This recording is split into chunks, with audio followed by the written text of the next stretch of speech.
Developed കൺട്രീസിലും അവരുടെ institutes എപ്പോഴും industry ആയിട്ട് ലിങ്ക്ഡാണ്. അപ്പോൾ അതുകൊണ്ട് തന്നെ അവിടെ പഠിക്കുക എന്ന് പറയുന്നത് ഭയങ്കര എൻഗേജിങ് ആണ്. അപ്പോൾ ഇനി ക്രിയേറ്റീവ് എക്കണോമിയിലേക്ക് പോകുമ്പോഴും അതും ഒരു എമേർജിങ് മാർക്കറ്റാണ്, പുതിയൊരു മാർക്കറ്റ് തുടങ്ങുന്നതാണ്. മേ ബി ക്രിയേറ്റിവിറ്റി അല്ലെങ്കിൽ ആർട്ട് എന്ന് പറയുന്നത് നമുക്ക് കേരളത്തിൽ ഒരുപാട് കാലങ്ങളായിട്ടുള്ളൊരു സംഭവം ആയിരിക്കാം. പക്ഷേ ക്രിയേറ്റീവ് എക്കണോമി എന്ന് പറയുമ്പോൾ ആ ക്രിയേറ്റീവ് പ്ലസ് ഒരു എക്കണോമി പാർട്ട് വരുന്നുണ്ട്, അതൊരു ബിസിനസ് പാർട്ടാണ്. അപ്പോൾ എനിക്ക് തോന്നുന്നു ഒരു years back when Thomas Isaac sir was finance minister of Kerala, അദ്ദേഹം നേരത്തെ പറഞ്ഞിട്ട് നമ്മൾ നോളജ് ഇക്കോണമിയിലേക്ക് മാറണം എന്ന് പറയുന്നത്. So definitely creative economy aligns with this ഈ പറയുന്ന ഒരു നോളജ് ഇക്കോണമി. അതൊരു സബ്സെറ്റായിട്ട് ക്രിയേറ്റിവിറ്റിയുടെ ഫൗണ്ടേഷൻ എന്ന് പറയുന്നത് ഇമാജിനേഷനാണ്. അപ്പോൾ ഈ കാരണങ്ങൾ കൊണ്ട് തന്നെ നമ്മളുടെ ഇമാജിനേഷൻ എന്ന് പറയുന്നത് ഈസ് വെരി ഗ്ലോബൽ. നമുക്കൊരു ഗ്ലോബൽ ഗ്രാമർ ഉണ്ട് ഈ കൾച്ചറൽ മിക്സ് ഉള്ളത് കൊണ്ട് തന്നെ. ഇപ്പം നമ്മൾ ഈ കൊറിയൻ ഡ്രാമ സീരീസ് അല്ലെങ്കിൽ BTS പോലത്തെ ബാൻഡുകളൊക്കെ ഉണ്ടാക്കുന്ന global market value is huge. ഇപ്പോൾ നമ്മൾ ഡ്രാമ എന്ന് പറയുമ്പോഴും BTS എന്ന് പറയുമ്പോഴും ഇതൊക്കെ നമുക്കൊരു ട്രെൻഡായിട്ട് ചിലപ്പോൾ ഫീൽ ചെയ്തേക്കാം. ശരിക്കും അതൊന്നും ഒരു ട്രെൻഡല്ല, അതൊരു മൂവ്മെൻ്റാണ്. ഇത് വെരി വെൽ പ്ലാൻഡ് ആണ്. എപ്പോഴും മാനുഫാക്ചറിങ് യൂണിറ്റ്സിന് എന്ത് വേണം? ലാൻഡ് വേണം. കേരളം അങ്ങനെ വലിയൊരു സ്റ്റേറ്റ് അല്ല in terms of land area. അപ്പോൾ അതൊരിക്കലും നമുക്കിവിടെ അതേപോലെ കൊണ്ടുവരാൻ പറ്റില്ല. ഇപ്പോൾ ഹനാൻഷാനെ എടുത്തു കഴിഞ്ഞാൽ ഹനാൻഷ പാട്ട് പാടുന്നുണ്ട്, ഹനാൻഷ ഡേ ഇൻ മൈ ലൈഫ് ചെയ്യുന്നുണ്ട്. പക്ഷേ ആളുകളെ കൂടുതൽ ഇൻഫ്ലുവൻസ് ചെയ്യുന്നത് അല്ലെങ്കിൽ ആളുകൾ കൂടുതൽ റെക്കഗ്നൈസ് ചെയ്യുന്നത് ആ ഡേ ഇൻ മൈ ലൈഫ് വീഡിയോസിലൂടെ ആയിരിക്കാം. നമ്മളൊരു എക്സാമ്പിൾ പറയുന്നത് നമുക്കിപ്പോൾ എപ്പോഴും ആസ്പിറേഷനിലാവുന്ന ഒരു സിനിമയാണ് ശരിക്കും ലോക എന്ന് പറഞ്ഞൊരു മൂവി വരുന്നു. ഒരു 30 crore അറൗണ്ട് ബഡ്ജറ്റിൽ അവർ ക്രിയേറ്റ് ചെയ്യുന്നു. അവരൊരു 300 crore മാർക്കറ്റ് ക്യാപ്പ് അതിലൂടെ ക്രിയേറ്റ് ചെയ്യുന്നു. പക്ഷെ ഇനി ലോക്കയുടെ അടുത്ത വേർഷൻസ് വരുമ്പോൾ പ്രെഡിക്റ്റ് ചെയ്യുന്നത് 1000 crore അല്ലെങ്കിൽ 1500 crore മാർക്കറ്റ് ക്യാപ്പൊക്കെയാണ് ഓരോ മൂവിക്കും. അത് ബോക്സ് ഓഫീസ് കളക്ഷൻ അല്ല, അത് ഓരോ ഫിലിമിനെയും നമുക്ക് മേർച്ചൻഡൈസ് ആക്കി മാറ്റാൻ പറ്റുന്നുള്ളതാണ്. അപ്പോൾ പല രീതിയിൽ മേർച്ചൻഡൈസ് ചെയ്യുന്നത് പല രീതിയിൽ മോണിറ്റൈസ് ചെയ്യപ്പെടുന്നു. അതേപോലെ നമ്മുടെ ഫോക്ലോർ ശരിക്കും നമുക്ക് IPs ആക്കി മാറ്റാൻ പറ്റുന്നത്. അങ്ങനെയാണ് നമ്മൾ അതിനെ മോണിറ്റൈസ് ചെയ്യുന്ന ഒരു പ്രോസസ്സ് സംഭവിക്കുന്നത്. നമസ്കാരം. നെക്സ്റ്റ് ഇൻ കേരള ഡയലോഗ്സിൽ ഇന്ന് നമ്മോടൊപ്പമുള്ളത് യുവ സംരംഭകനായ mister Ramees Ali. Welcome Ramees. Thank you. Yes, Ramees വളരെ സക്സസ്ഫുൾ ആയ ഒരു വെഞ്ചർ ഇൻ്റർവെൽ ലേണിംഗ് ആപ്പ്, അതിൽ നിന്നൊരു exit and now into creative economy through another interesting venture the Crave അല്ലേ. അപ്പോൾ കേരളത്തിൽ നിന്ന് നമ്മൾ ഇപ്പോൾ നോക്കുമ്പോൾ ഒരുപാട് കുട്ടികൾ അല്ലെങ്കിൽ യൂത്ത് ആസ് ഇൻ മൈഗ്രേഷൻ സംഭവിക്കുന്നു. ഒരുപാട് യുവാക്കൾ കേരളം വിട്ടു പോകുന്നു, ഇന്ത്യ വിട്ടു പോകുന്നു. അതേസമയത്ത് റമീസിനെ പോലെയുള്ള യുവാക്കൾ ഇവിടെ ബിസിനസ് ചെയ്യുന്നു. അപ്പോൾ ശരിക്കും എന്താണ് നമ്മുടെ യുവസമൂഹം, ലിറ്ററലി യൂത്ത് എന്താണ് ഈ ഒരു സൊസൈറ്റിയിൽ നിന്ന് എക്സ്പെക്റ്റ് ചെയ്യുന്നത്? ടു സ്റ്റാർട്ട് വിത്ത് മൈഗ്രേഷൻ, ശരിക്കും മൈഗ്രേഷൻ സംഭവിക്കുന്നത് രണ്ട് കാര്യങ്ങൾക്ക് വേണ്ടിയിട്ടാണ്. ഒന്ന് വിദ്യാഭ്യാസത്തിനും വേണ്ടിയിട്ട് വലിയൊരു കമ്മ്യൂണിറ്റി പോകുന്നുണ്ട്, പിന്നെ ജോബ് ചെയ്യാൻ അല്ലെങ്കിൽ ജോലി ചെയ്യാൻ വേണ്ടിയിട്ട് പോകുന്നുണ്ട് എന്നുള്ളത്. പക്ഷേ നമ്മൾ ശരിക്കും മൈഗ്രേഷൻ്റെ റൂട്ട് റീസൺ എടുക്കുമ്പോൾ ശരിക്കും രണ്ടിലും കോമൺ ആയിട്ട് വരുന്നൊരു പോയിന്റ് സ്റ്റാഗ്നേഷനാണ്. ഇപ്പോൾ സ്റ്റാഗ്നേഷൻ എന്ന് പറയുമ്പോൾ ഇപ്പോൾ ഒരു വിദ്യാർത്ഥിയെ സംബന്ധിച്ച് അവർ പഠിച്ചു വരുന്ന ക്യാമ്പസ് അല്ലെങ്കിൽ അവരുടെ ഫ്രണ്ട് സർക്കിളുള്ളവർ പഠിക്കുന്ന ക്യാമ്പസ് അല്ലെങ്കിൽ അവരുടെ ലൈഫ്, ഇതൊക്കെ അവർക്ക് ഭയങ്കര സ്റ്റാഗ്നൻ്റാണ്. ഇവിടെയൊന്നും ഗ്രോത്ത് ഇല്ല, പുതിയ കാര്യങ്ങൾ എക്സ്പ്ലോർ ചെയ്യാൻ പറ്റുന്നില്ല. ലൈഫ് സ്റ്റൈൽ സ്റ്റാഗ്നൻ്റ് ആണ്. ഇത് വലിയ കമ്മ്യൂണിറ്റീൻ്റെ പ്രശ്നമാണ്, ലൈഫ് സ്റ്റൈൽ സ്റ്റാഗ്നൻ്റ് ആണെന്ന് പറയുന്നത്. അപ്പം ഇനി ജോലി ചെയ്യാൻ പോകുന്നവരാണെങ്കിൽ പോലും അവർക്കും ഈ സാലറി ഗ്രോത്ത് അതുപോലെ തന്നെ അവരുടെ ലിവിങ് സ്റ്റാൻഡേർഡ്സ് ഇവിടെയൊക്കെ സംഭവിക്കുന്നത് ആ സ്റ്റാഗ്നേഷനാണ്. ആ സ്റ്റാഗ്നേഷൻ ഇപ്പോഴത്തെ തലമുറ അവർ തയ്യാറല്ല എന്നുള്ളതാണ് എനിക്ക് പേഴ്സണലി തോന്നിയിട്ടുള്ളത്. ഇപ്പം ഞാൻ എന്തുകൊണ്ട് ഇവിടെ ബിസിനസ് ചെയ്യുന്നു എന്ന് ചോദിച്ചു കഴിഞ്ഞാൽ അത് തികച്ചും പേഴ്സണലായിട്ടുള്ള അല്ലെങ്കിൽ എൻ്റെ കൈൻഡ് ഓഫ് വാല്യൂസ് കുറച്ച് ഡിഫറെൻ്റ് ആയതുകൊണ്ടായിരിക്കാം, അല്ലെങ്കിൽ എൻ്റെ തിങ്കിങ് പേഴ്സ്പെക്റ്റീവ്സ് ഡിഫറെൻ്റ് ആയിക്കൊണ്ടായിരിക്കും, അല്ലെങ്കിൽ മേ ബി ഞാൻ ഫസ്റ്റ് സ്റ്റാർട്ടപ്പ് തുടങ്ങിയത് അത്യാവശ്യം സ്കെയിലായി എന്നുള്ളതും എന്നെ ഇവിടെ തന്നെ നിൽക്കാൻ പ്രേരിപ്പിക്കുന്നൊരു കാര്യമാണ്. അപ്പോൾ ഇനി എന്താണ് നമ്മൾ സമൂഹത്തിൽ നിന്ന് എക്സ്പെക്ട് ചെയ്യുന്നതെന്നൊക്കെ ചോദിക്കുമ്പോൾ അല്ലെങ്കിൽ സൊസൈറ്റിയിൽ നിന്ന് എന്ത് എക്സ്പെക്ട് ചെയ്യുന്നു എന്ന് ചോദിക്കുമ്പോൾ അതിൽ ശരിക്ക് സൊസൈറ്റി എടുത്തു കഴിഞ്ഞാൽ നമ്മുടെ ഫാമിലി ഉണ്ട്, ഗവൺമെൻറ് ഉണ്ട്, ഇവിടുത്തെ സിസ്റ്റംസ് ഉണ്ട്. അപ്പോൾ അതിലൊക്കെ വേണ്ട ചെറിയ ചെറിയ മാറ്റങ്ങൾ അതെല്ലാം ഈ ശരിക്കും ഈ സ്റ്റാഗ്നേഷൻ റിലേറ്റഡ് ആവണമെന്ന് വിശ്വസിക്കുന്ന ആളാണ് ഞാൻ. ഒരു എക്സാമ്പിൾ പറയുകയാണെന്നുണ്ടെങ്കിൽ ഇപ്പോൾ ഫാമിലിയിൽ ഇപ്പോൾ ഞാനൊരു സ്റ്റാർട്ടപ്പ് തുടങ്ങി. ഞാൻ എന്തുകൊണ്ട് സ്റ്റാർട്ടപ്പ് തുടങ്ങിയെന്ന് വെച്ച് കഴിഞ്ഞാൽ അതിൻ്റെ ഫസ്റ്റ് റീസൺ, എനിക്ക് ഒരു സ്റ്റാർട്ടപ്പ് തുടങ്ങുമ്പോൾ ഒരാൾക്കുണ്ടാകുന്ന ഏറ്റവും വലിയ പേടി ഇത് ഫെയിലായാൽ എന്ത് എന്നുള്ളതാണ്. ഫെയിലായി കഴിഞ്ഞാൽ എൻ്റെ കുടുംബത്തിനെ എങ്ങനെ ബാധിക്കും, അല്ലെങ്കിൽ ഫെയിലായി കഴിഞ്ഞാൽ ഞാൻ ആളുകളെ മുന്നിൽ എങ്ങനെ ഫേസ് ചെയ്യാം. അപ്പോൾ ആ ഫിയറാണ്. ആ ഫിയർ എനിക്കില്ലായിരുന്നു എന്നുള്ളത് എനിക്കുണ്ടായിരുന്ന ഒരു പ്രിവിലേജാണ്. അതിന് മൾട്ടിപ്പിൾ റീസൺസ് ഉണ്ട്. എൻ്റെ ഫാമിലി, എൻ്റെ ടീച്ചേഴ്സ്, എൻ്റെ മെൻറ്റേഴ്സ് ഇവരൊക്കെ എന്നെ സപ്പോർട്ടീവ് ആയിരുന്നു, അല്ലെങ്കിൽ ഞാൻ പാസ്റ്റിലെടുത്ത ഡിസിഷൻസ് ഒക്കെ കറക്റ്റ് ആയിരുന്നു, അപ്പോൾ ഈ ഡിസിഷനും കറക്റ്റ് ആകുമെന്നുള്ള വിശ്വാസം, അങ്ങനെ കുറേ എലമെൻറ്റ്സ് ഉണ്ട്. ബട്ട് അൾട്ടിമേറ്റ്ലി ആ ഫിയർ ഇല്ലാതിരിക്കണമെങ്കിൽ ശരിക്കും കുട്ടികൾക്ക് ഇവിടെ പുതിയ കാര്യങ്ങൾ ട്രൈ ഔട്ട് ചെയ്യാനുള്ളൊരു സ്പേസ് വേണം. അപ്പോൾ ഇവിടെ പ്രശ്നം എന്താണെന്ന് വെച്ച് കഴിഞ്ഞാൽ നമ്മുടെ പാരൻസിൻ്റെ എക്സ്പെക്റ്റേഷൻസ് അല്ലെങ്കിൽ സൊസൈറ്റിയുടെ എക്സ്പെക്റ്റേഷൻസ് ഭയങ്കര ഹ്യൂജാണ്. ആ എക്സ്പെക്റ്റേഷൻസ് കുറേയും കൂടെ സ്റ്റെബിലിറ്റി റിലേറ്റഡാണ്. എപ്പോഴും സ്റ്റേബിൾ ആയിട്ടുള്ള ലൈഫ് പാത്ത് വേണം, സ്റ്റേബിൾ ആയിട്ടുള്ള ജോലി വേണം, സ്റ്റേബിൾ ആയിട്ടുള്ള കരിയർ വേണം. അപ്പോൾ അതുകൊണ്ട് തന്നെ ഫ്രഷ് കരിയേഴ്സ് എക്സ്പ്ലോർ ചെയ്യാൻ കുട്ടികൾക്ക് ഇവിടെ പേടി. അപ്പം ഡിജിറ്റൽ മാർക്കറ്റിംഗ് വന്ന സമയത്ത് digital marketing as A career എടുക്കാൻ എല്ലാവരും പ്രൊമോട്ട് ചെയ്തുകൊണ്ടിരുന്ന കാര്യമല്ല. അതുപോലെ ഇപ്പോൾ AI വരുമ്പോഴും വൈബ് കോഡിങ് വരുമ്പോഴും അങ്ങനെ പുതിയ പുതിയ ഏരിയാസ് വരുമ്പോൾ, അല്ലെങ്കിൽ ഗെയിമിങ് വരുമ്പോൾ, അവിടേക്കൊക്കെ കുട്ടികൾക്ക് എക്സ്പ്ലോർ ചെയ്യാനുള്ള ഒരു ഫ്രീഡം, ഒരു ലിബർട്ടി ഉണ്ടോ എന്ന് ചോദിച്ചു കഴിഞ്ഞാൽ ഇല്ല. അപ്പോൾ അത് അഗെയിൻ നമ്മൾ യൂഷ്വൽ പാത്ത് വേയിലൂടെ ഒരു ഡിഗ്രി എടുക്കണം, അത് കഴിഞ്ഞിട്ട് PG എടുക്കണം എന്ന് പറയുമ്പോൾ അത് കുട്ടികൾക്ക് സ്റ്റാഗ്നേഷനായി. ഇനി അപ്പാർട്ട് ഫ്രം ദാറ്റ് ഇപ്പോൾ ഒരു സ്റ്റാർട്ടപ്പ് തുടങ്ങുമ്പോൾ അവിടെ ശരിക്ക് ഒരു സ്റ്റാർട്ടപ്പ് എന്ന് പറയുന്നത് ഒരു എക്സ്പെരിമെൻറ്റാണ്. ആ എക്സ്പെരിമെൻറ്റേഷനുള്ള സ്പേസ് ഇല്ല, അവിടെയും ആ സ്റ്റാഗ്നേഷൻ എന്ന് പറയുന്ന ഒരു പാർട്ട് വരുന്നുണ്ട്. ഇനി ജോലിയിലേക്ക് വരുമ്പോൾ ശരിക്കും നമ്മളിവിടെ ഹൈ ലിറ്ററേറ്റ് സ്റ്റേറ്റ് ആയതുകൊണ്ട് തന്നെ ഈ ലിറ്ററസി കൂടുമ്പോഴുള്ള പ്രശ്നം എന്താണെന്ന് വെച്ച് കഴിഞ്ഞാൽ, ലിറ്ററസി കൂടുമ്പം നമുക്ക് ഒപ്പീനിയൻസ് കൂടും, നമുക്ക് പേഴ്സ്പെക്റ്റീവ്സ് കൂടും, അതുപോലെ തന്നെ നമ്മുടെ സാലറി എക്സ്പെക്ടേഷൻസ് ഹൈ ആയിരിക്കും, നമ്മുടെ ലിവിങ് സ്റ്റാൻഡേർഡ് ഹൈ ആവണം, നമ്മൾ എഡ്യൂക്കേറ്റഡ് ആണ് എന്നുള്ളത് കൊണ്ട് നമ്മുടെ ലിവിങ് സ്റ്റാൻഡേർഡ് ഹൈ ആവണം എന്നുള്ള എക്സ്പെക്ടേഷൻസ് ഉണ്ടാവും. അപ്പോൾ ഇതിലൊക്കെ നോക്കുമ്പോൾ നമ്മുടെ ഇവിടുത്തെ ജോബ്സ് അധികവും ഭയങ്കര റിപ്പീറ്റേറ്റീവ് ടാസ്കുകളുള്ള ജോബുകളാണ്. അത് അഗെയിൻ സ്റ്റാഗ്നേഷനാണ്. വർക്കിൽ ഇപ്പോൾ ഒരു IT കമ്പനിയിൽ കയറി, ഒരു IT കമ്പനിയിൽ കയറിയിട്ട് ഒരു 10 വർഷം 15 വർഷം ഒരേ ജോലി ചെയ്യുക എന്ന് പറയുമ്പോൾ അത് ഭയങ്കര റിപ്പീറ്റേറ്റീവ് ടാസ്ക്, അവിടെയും സ്റ്റാഗ്നേഷനാണ്. അപ്പോൾ അവരെന്ത് ചെയ്യും, അവർ കുറച്ചും കൂടെ അവർക്ക് കരിയർ എക്സ്പ്ലോർ ചെയ്യാൻ പറ്റുന്ന അല്ലെങ്കിൽ പുതിയ പുതിയ ഓപ്പർച്യൂണിറ്റീസ് തേടി പോവുകയാണ് പുറത്തോട്ട്. അപ്പോൾ എഗെയിൻ എല്ലാം റിലേറ്റഡ് ടു സ്റ്റാഗ്നേഷനാണ്. അപ്പോൾ എഗെയിൻ നമ്മൾ സൊസൈറ്റിയിൽ എന്ത് ചെയ്യണം എന്ന് പറയുമ്പോൾ ഇതുപോലത്തെ വർക്ക് കൾച്ചർ വരണം, എക്സ്പെരിമെൻറ്റേഷൻ നോർമലൈസ് ചെയ്യണം. അതുപോലെ തന്നെ എഡ്യൂക്കേഷൻ, ഇപ്പോൾ കോളേജുകളിൽ പല ഡെവലപ്ഡ് കൺട്രീസിലും അവരുടെ ഇൻസ്റ്റിറ്റ്യൂട്ട്സ് എപ്പോഴും ഇൻഡസ്ട്രി ആയിട്ട് ലിങ്ക്ഡാണ്. അപ്പോൾ അതുകൊണ്ട് തന്നെ അവിടെ പഠിക്കുക എന്ന് പറയുന്നത് ഭയങ്കര ഭയങ്കര എൻഗേജിങ് ആണ്. പക്ഷെ ഇവിടെ അങ്ങനെ ഒട്ടുമല്ല. ഇവിടെ നമ്മൾ ഭയങ്കര തിയറിറ്റിക്കലായിട്ട് ബുക്സ് ഫോളോ ചെയ്ത് പോകണം. മാർക്സാണ് അൾട്ടിമേറ്റ് ഇമ്പാക്റ്റ് എന്ന് പറയുന്നത്. അല്ലെങ്കിൽ ഒരു എഞ്ചിനീയറെ സംബന്ധിച്ച് അവർ എത്ര പേപ്പർ ക്ലിയർ ചെയ്തു, അല്ലെങ്കിൽ എത്ര ബാക്ക് പേപ്പേഴ്സ് ഉണ്ട്, ഇതൊക്കെയാണ് അവിടെ ഇമ്പാക്റ്റ് ആയിട്ട് മെഷർ ചെയ്യുന്നത്. പക്ഷേ ഒരു എഞ്ചിനീയറെ സംബന്ധിച്ച് അവർ ആ കോഴ്സ് പഠിച്ചിറങ്ങുമ്പോൾ അവർ എഞ്ചിനീയർ ചെയ്തൊരു പ്രൊഡക്റ്റ് ആയിരിക്കണം ശരിക്കും ഇമ്പാക്റ്റ് എന്ന് വിശ്വസിക്കുന്ന ഒരാളാണ് ഞാൻ. അപ്പോൾ അങ്ങനെ ഇമ്പാക്ട് ഡ്രിവൺ അല്ലാത്തത് കൊണ്ട് തന്നെ ലേണിംഗ് പാത്ത് വേയും ഭയങ്കര സ്റ്റാഗ്നൻ്റാണ്. അപ്പോൾ നമ്മൾ എഡ്യൂക്കേഷൻ സിസ്റ്റത്തിൽ അവിടെയും മാറ്റം വരണം. ഇനി അതൊരു മൈൻഡ് സെറ്റ് ഷിഫ്റ്റിനെ പറ്റിയിട്ടല്ലേ പറയുന്നത്? എക്സാക്ട്ലി അല്ലേ? അപ്പം ഞാൻ പറയണത് ഈ മൈൻഡ് സെറ്റ് ഷിഫ്റ്റ് എന്ന് പറയുന്നത് ഇപ്പം റമീസ് അലി അത് ബ്രേക്ക് ചെയ്യുന്നു. Because when looking into your story, ഒരു 20s തന്നെ you have build something in education, particularly coaching മേഖലയിൽ ഒരു പുതിയ വെൻ യു സ്റ്റാർട്ടഡ് ആ ഒരു വെരി കോർ നീഷിലൊരു പർട്ടിക്കുലർ സംഭവമാണ് യു ബിൽഡ് ഇറ്റ് അല്ലേ? അത് കഴിഞ്ഞ് മേ ബി ഒരു 7 or 8 years you are building something and now you are into something else, ഒരു ലാർജർ ഇതിലേക്ക് പോകുന്നു. And to creative economy again in the same space. Okay, അപ്പോൾ അത് കോൺട്രഡിക്റ്റിംഗ് അല്ലേ ഇപ്പോൾ പറഞ്ഞതും അതും തമ്മിൽ? ആ ഒരു ഷിഫ്റ്റ് റമീസ് അലി ഇനീഷ്യേറ്റ് ചെയ്യുന്നു എന്നാണോ, or else do we have a space to do that in Kerala? Okay, അപ്പോൾ this is related to me exiting from one startup and doing another thing, right? അപ്പോൾ അതിലും ശരിക്കും ഈ പറഞ്ഞ പോലെ സ്റ്റാഗ്നേഷൻ റെലവൻ്റ് ആണ്. ഇൻ്റർവെല്ലിൽ ഞാൻ എന്ത് ചെയ്തു, ഒരു സ്ക്രാച്ചിൽ നിന്ന് ഞാനും എൻ്റെ ടീമും ബിൽഡ് ചെയ്തു. അപ്പോൾ അന്ന് നമുക്കൊരു വിഷൻ ഉണ്ട്, ആ വിഷൻ വെച്ചിട്ടാണ് നമ്മൾ ഇൻ്റർവെല്ലിൽ ബിൽഡ് ചെയ്തിട്ടുള്ളത്. ഒരു പരിധി വരെ ഞങ്ങൾ തന്നെയായിരുന്നു അതിൻ്റെ എൻ്റയർ കാര്യങ്ങൾ ഡിസൈൻ ചെയ്തത്, അതിൻ്റെ ഹോൾ ജേണിയും അതിൻ്റെ ഫ്യൂച്ചറൊക്കെ. അപ്പം നമ്മളതിനെ സ്കെയിൽ ചെയ്തു, ടീം ഡെവലപ്പായി. ഇപ്പോൾ ഒരു 400+ എംപ്ലോയീസ് നമ്മുടെ ടീമിലുണ്ട്, സീനിയർ മെമ്പേഴ്സ് ഉണ്ട്. അപ്പോൾ ഇൻ്റർവെല്ലിൽ നമ്മൾ എപ്പോഴും തുടക്കം മുതൽ നമ്മൾ ആഗ്രഹിച്ചിരുന്നത് കുട്ടികൾക്ക് പേഴ്സണലൈസ്ഡ് അറ്റൻഷൻ കിട്ടണം എന്നുള്ളതായിരുന്നു. അപ്പോൾ ആ വിഷൻ എക്സിക്യൂട്ട് ചെയ്യാനും വേണ്ടിയിട്ട് ഞാൻ ആ കമ്പനിയുടെ കൂടെ തന്നെ വേണം. പക്ഷേ ഒരു സമയം കഴിയുമ്പോൾ എന്താണെന്ന് വെച്ച് കഴിഞ്ഞാൽ interval have bigger purpose, bigger and different purposes. ഇൻ്റർവെല്ലിൽ നിന്ന് ഒരുപാട് പർപ്പസുകളുണ്ട്. കാരണം ഇൻ്റർവെൽ എന്ന് പറയുന്നത് ഒരു 5-10 വ്യക്തികളിൽ നിന്നും ഇന്ന് ഒരുപാട് വലുതായി. അതിൽ ഒരുപാട് സ്റ്റേക്ക് ഹോൾഡേഴ്സ് ഉണ്ട്, ഇൻവെസ്റ്റേഴ്സ് ഉണ്ട്, അതുപോലെ തന്നെ കുറേ കാലങ്ങളായിട്ട് നമ്മുടെ കൂടെ ഉള്ള നമ്മുടെ ടീം മെമ്പേഴ്സ് ഉണ്ട്, വളരെ സീനിയർ ആയിട്ടുള്ള.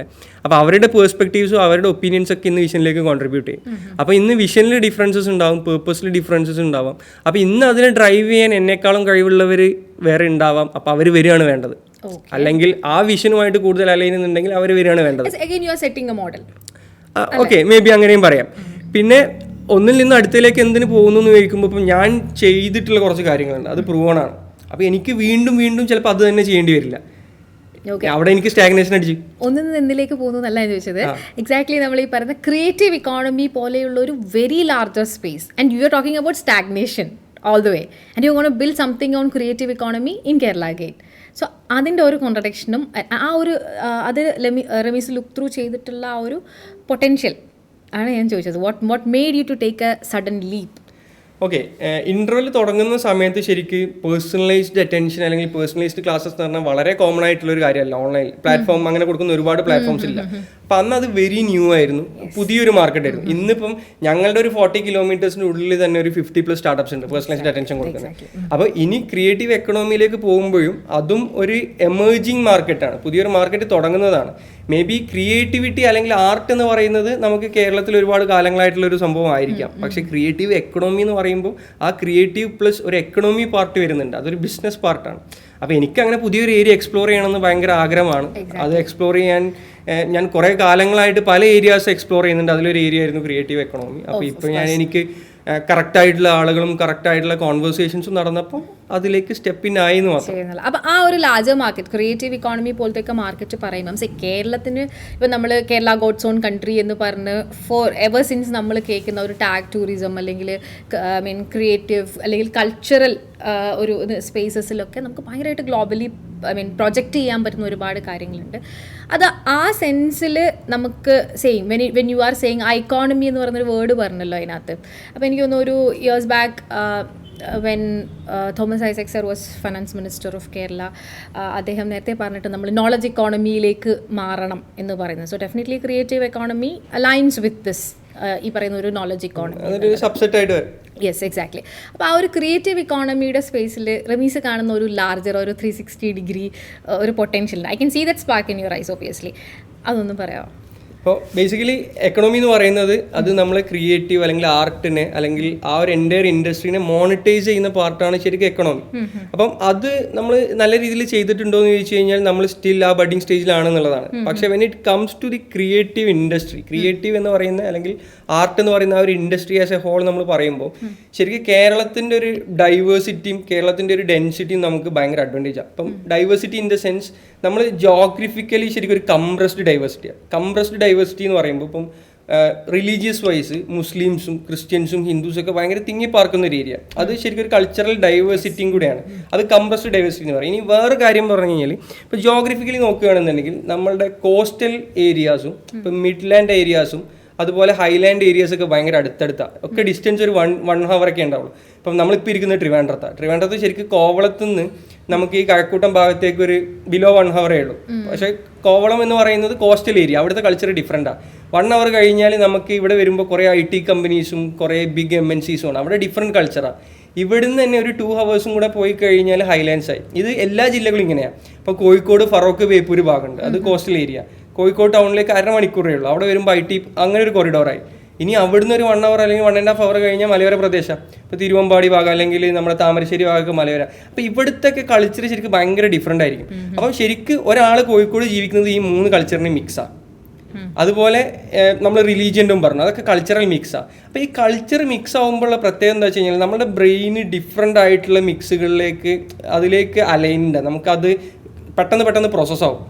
ഇനി നമ്മുടെ ക്രിയേറ്റീവ് ഐഡിയാസിലേക്ക് വരുന്ന സമയത്ത് അല്ലെങ്കിൽ നമ്മുടെ ഇവിടുത്തെ ആർട്ട് ഫോമിലേക്ക് വരുന്ന സമയത്ത് ഈ ഡൈവേഴ്സിറ്റിയെ പോലെ തന്നെ ഡെൻസിറ്റിയും ഭയങ്കര. അപ്പം കാസർഗോഡിൻ്റേതായിട്ടുള്ളൊരു കൾച്ചറുണ്ട്. അവിടെ ഭാഷ ഡിഫറെൻ്റ് ആണ്, മലയാളം തന്നെ ഡിഫറെൻ്റ് ആണ്, അവിടുത്തെ ആർട്ട് ഫോംസ് ഡിഫറെൻ്റ് ആണ്, അവിടുത്തെ മ്യൂസിക് സെൻസ് ഡിഫറെൻ്റ് ആണ്.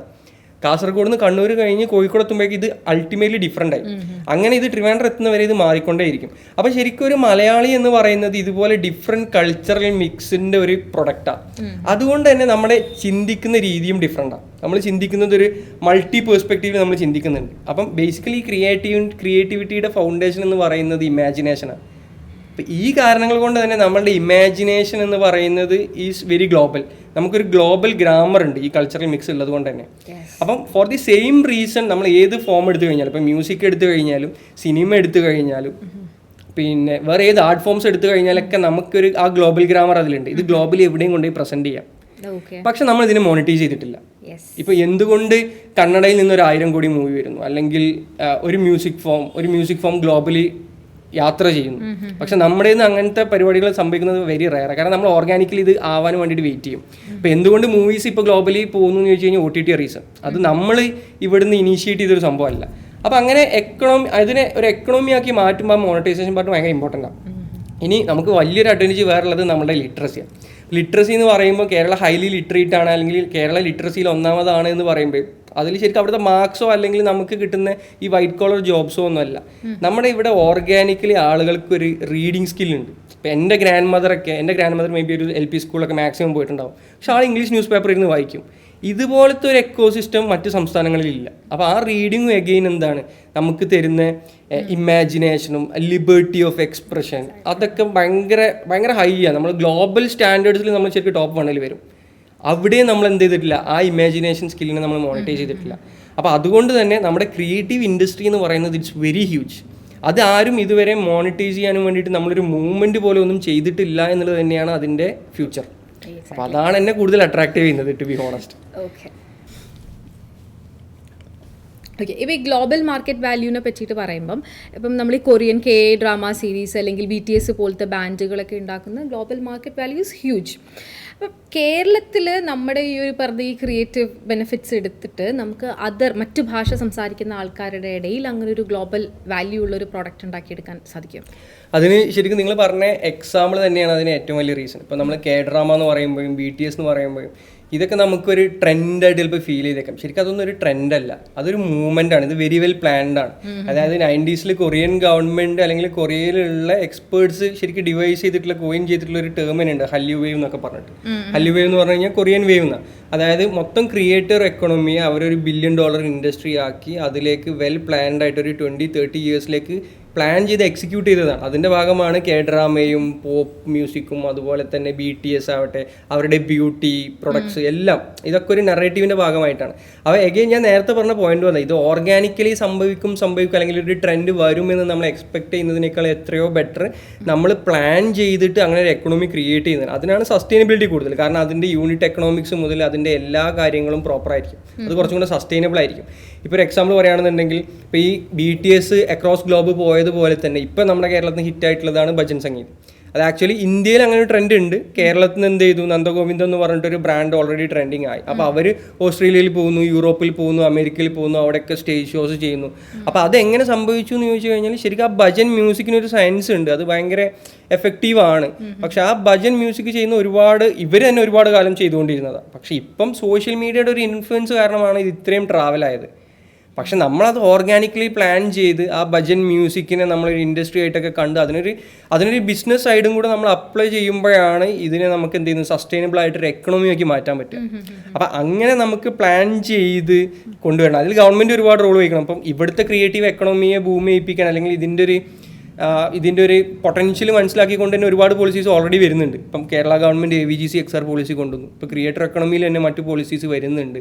അപ്പോൾ ഇത്തരം പോളിസീസും ഇത്തരം എക്കോസിസ്റ്റത്തിൽ നടക്കേണ്ട ചേഞ്ചസും വരുമ്പോൾ തന്നെയാണ് ഇങ്ങനത്തെ എക്കോസിസ്റ്റംസ് ബൂമാവുക. അപ്പോൾ അത് നമ്മൾ പ്ലാൻ ചെയ്ത് ചെയ്യേണ്ട കാര്യമാണ്. പ്ലാൻ ചെയ്ത് കഴിഞ്ഞാൽ ഇതുപോലൊരു വേവ് ഇതിലേറെ എത്രയോ മൾട്ടിപ്പിൾ ബില്യൺ ഇൻഡസ്ട്രീസ് നമുക്ക് ഇവിടുന്ന് ക്രിയേറ്റ് ചെയ്യാൻ പറ്റും കേരളത്തിലെ പ്രൊഡക്ട്സ് ഉപയോഗിച്ച് മാത്രം.